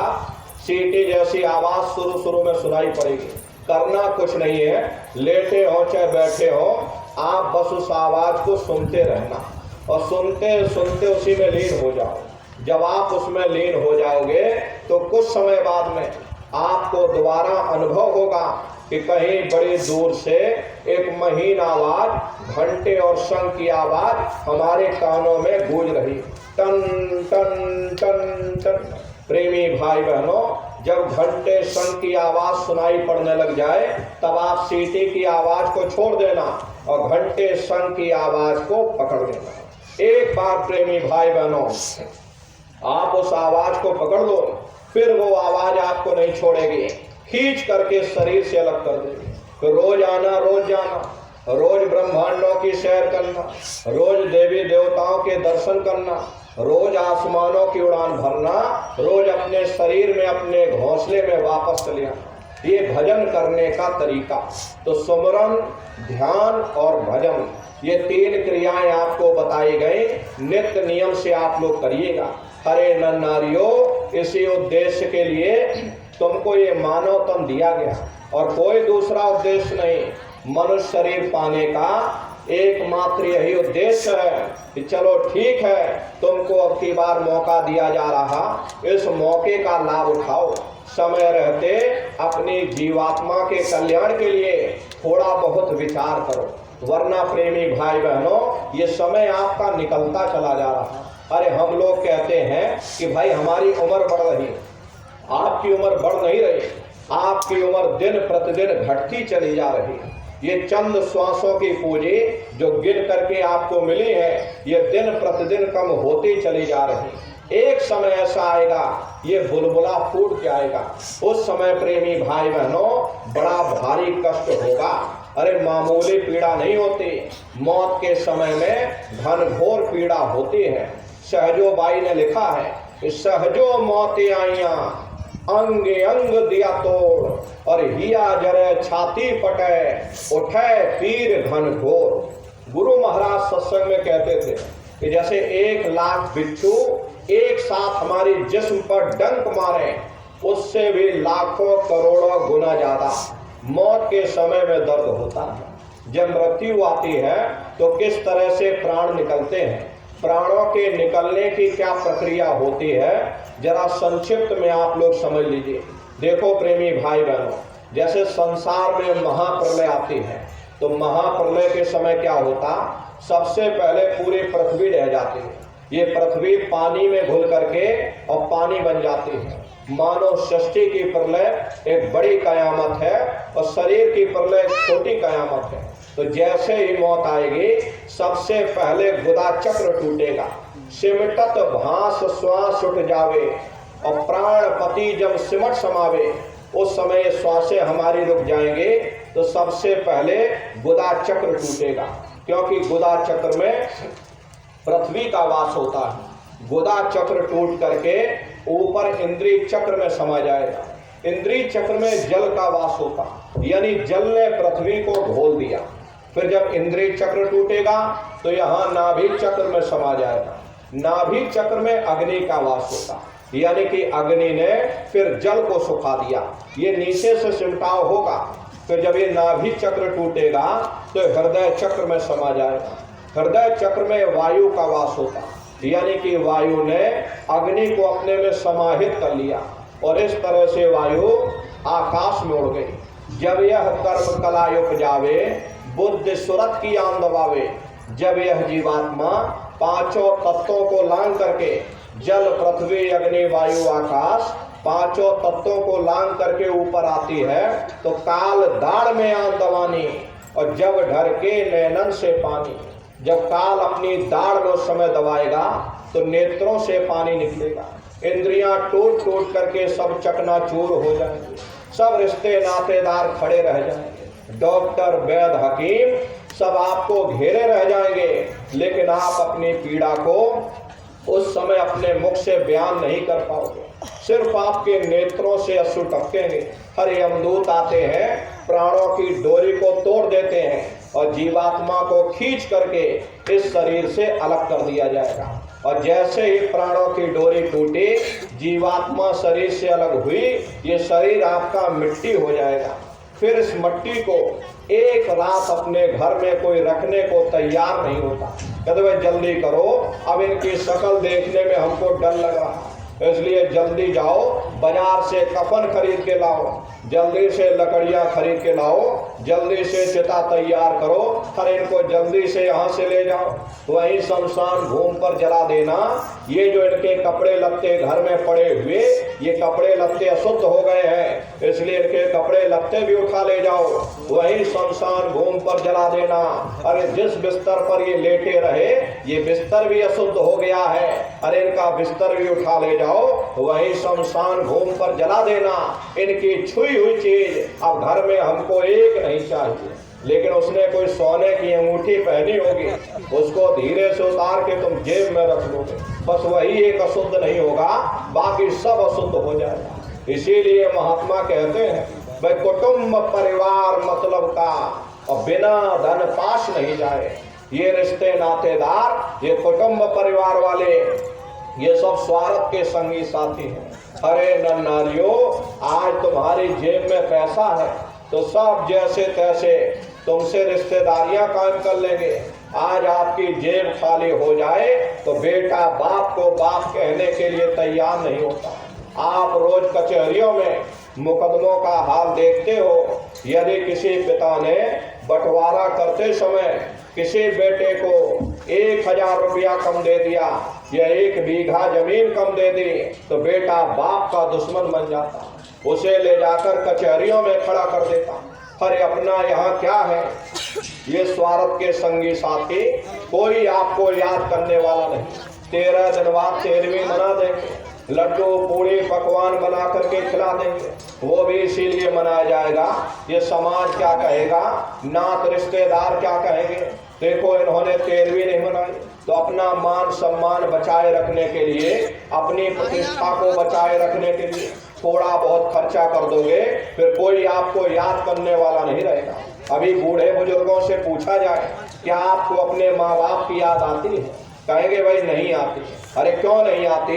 तुम्हारे माँ बाप थे, तुमको पाला पोसा बड़ा किया, खुद भूखे रहे होंगे, तुम्हारा पेट पाला होगा, तुमको तुम्हारे माँ बाप की याद क्यों नहीं आती? क्योंकि तुम्हारे सामने तुम्हारे लड़के बच्चे हो गए, तुम्हारे नाती पोता पंती संती हो गए, तुम अपनी माँ बाप की यादों को भूल गए और नई यादों में बस गए। ऐसे ही प्रेमी भाई बहनों, एक दिन सब तुमको भूल जाएंगे। अरे जिस जात बिरादरी के लिए तुम लड़ते झगड़ते रहते हो, वही जात बिरादरी वो शमशान भूमि पर जलकर राख हो जाएगी। जिस नाम रुतबा शानो शौकत में तुम इतराते रहते हो, वही नाम रुतबा शानो शौकत वो शमशान भूमि पर जलकर खाक हो जाए। ये कहानी तो वहां खत्म हो गई। उधर देखो क्या होता है कि तुम्हारी जीवात्मा को ले जाकर और धर्मराज की कचहरी में पेश कर दिया जाएगा और वहां पलक झपकते ही तुम्हारे अच्छे बुरे कर्मों का हिसाब किताब हो जाएगा। धर्मराज तुमको सजा सुना देंगे, ले जाओ इनको फलाने नरक में डाल दो, क्योंकि इनको मैंने मौका दिया था। जब ये मनुष्य शरीर में माँ के गर्भ में जब ये थे, उल्टे लटके हुए थे, तब परमात्मा से रोते थे कि हे परमात्मा मुझे एक बार मौका दे दो, हे परमात्मा मुझे एक बार मनुष्य शरीर दे दो।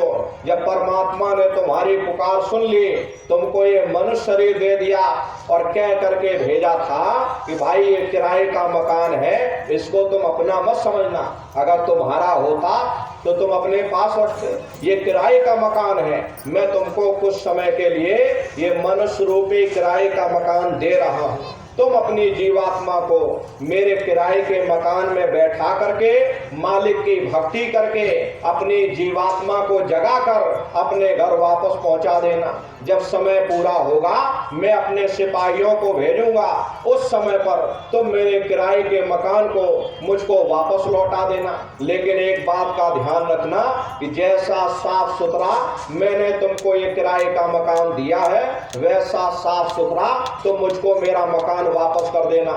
लेकिन इस किराए के मकान में बैठ करके इन्होंने अच्छे बुरे कर्म कर डाले, कर्मों के भंडार इसमें भर दिए, मेरे किराए के मकान को इन्होंने गंदा कर दिया, इसलिए कर्मों की सजा इनको मिलेगी, इसलिए ले जाओ इनको फलाने नरक में ले जाकर डाल दो। अरे महात्मा कभी झूठ नहीं बोलते। महात्माओं ने जब साधना किया, साधना करके जब ऊपर गए, ऊपर जा करके जब उन्होंने नरकों का हाल देखा, तो हमारी आपकी जानकारी के लिए उन्होंने उन किताबों में लिख दिया, लोह के खम्भ तपत के माही और जहां जीव को ले चिपटाएं, वहां लोहे के खंभे अग्नि से धधक धधक कर लाल हो रहे। ऐसे खोटे जीवों को उन खंभों में चिपकाया जाता, जीव हाय हाय करके तड़पता है, तड़प तड़प जीव जुलम बुखारी और तपत खम्भ दुख उपजे भारी। असहनीय वेदना होती है, असहनीय दुख दर्द होता, जीव वहां रोता और चिल्लाता रहता, लाखों लाख योजन मील तक जीव के रोने की आवाज जाती है, लेकिन नर नारियों वहां तुम्हारी कोई पुकार सुनने वाला नहीं, कोई तुम्हारी दर्द भरी आवाज को सुनने वाला नहीं। ये दुर्दशा क्यों हो गई? क्योंकि हम लोग मनमुखी हो गए, मन के कहे पर चलने लगे, मन के कहे पर चल करके अच्छे बुरे कर्म करने लगे। कर्मों का ये जखीरा अंबार के अंबार हमने अपने सिर पर लाद लिए, आज उन्हीं कर्मों का भोग पा रहे। अरे महात्मा कहते हैं कि भाई नर के अनेक और हैं, कहाँ लग कहूँ बखान और दुख भोगते यह जीव जो जाने जो भोग समान। कहते भाई एक नरक नहीं, ऐसे वहाँ अनेकों अनेक नरक बने, अलग अलग खोटे पाप कर्मों के वहाँ पर अलग अलग नरक बने। ये जीव अपने अपने कर्म के अनुसार अनंतों अनंत युगों तक, अरे वर्षों की बात नहीं कर रहे, अनंतों अनंत युगों तक जीव अपने कर्म के अनुसार नरकों की यातनाएं भोगता रहता। और नरकों की यातनाएं भोगने के बाद में इसी जीवात्मा को सीधे मनुष्य शरीर नहीं दिया जाता, बल्कि इसे 4 खान 84 लाख योनियों में पे डाला जाएगा। प्रेमी भाई बहनों, एक चैनल वहां बना हुआ, जैसे बच्चा होता है, बच्चा पहले कक्षा 1 पास करेगा, फिर कक्षा 2 में जाएगा, ऐसे ही वहां पूरा चैनल बना हुआ। नरकों की यातनाएं भोगने के बाद में जीवात्मा को 4 खान 84 लाख योनियों में डाला जाएगा। ये 4 खान 84 लाख योनियां ये कोई मामूली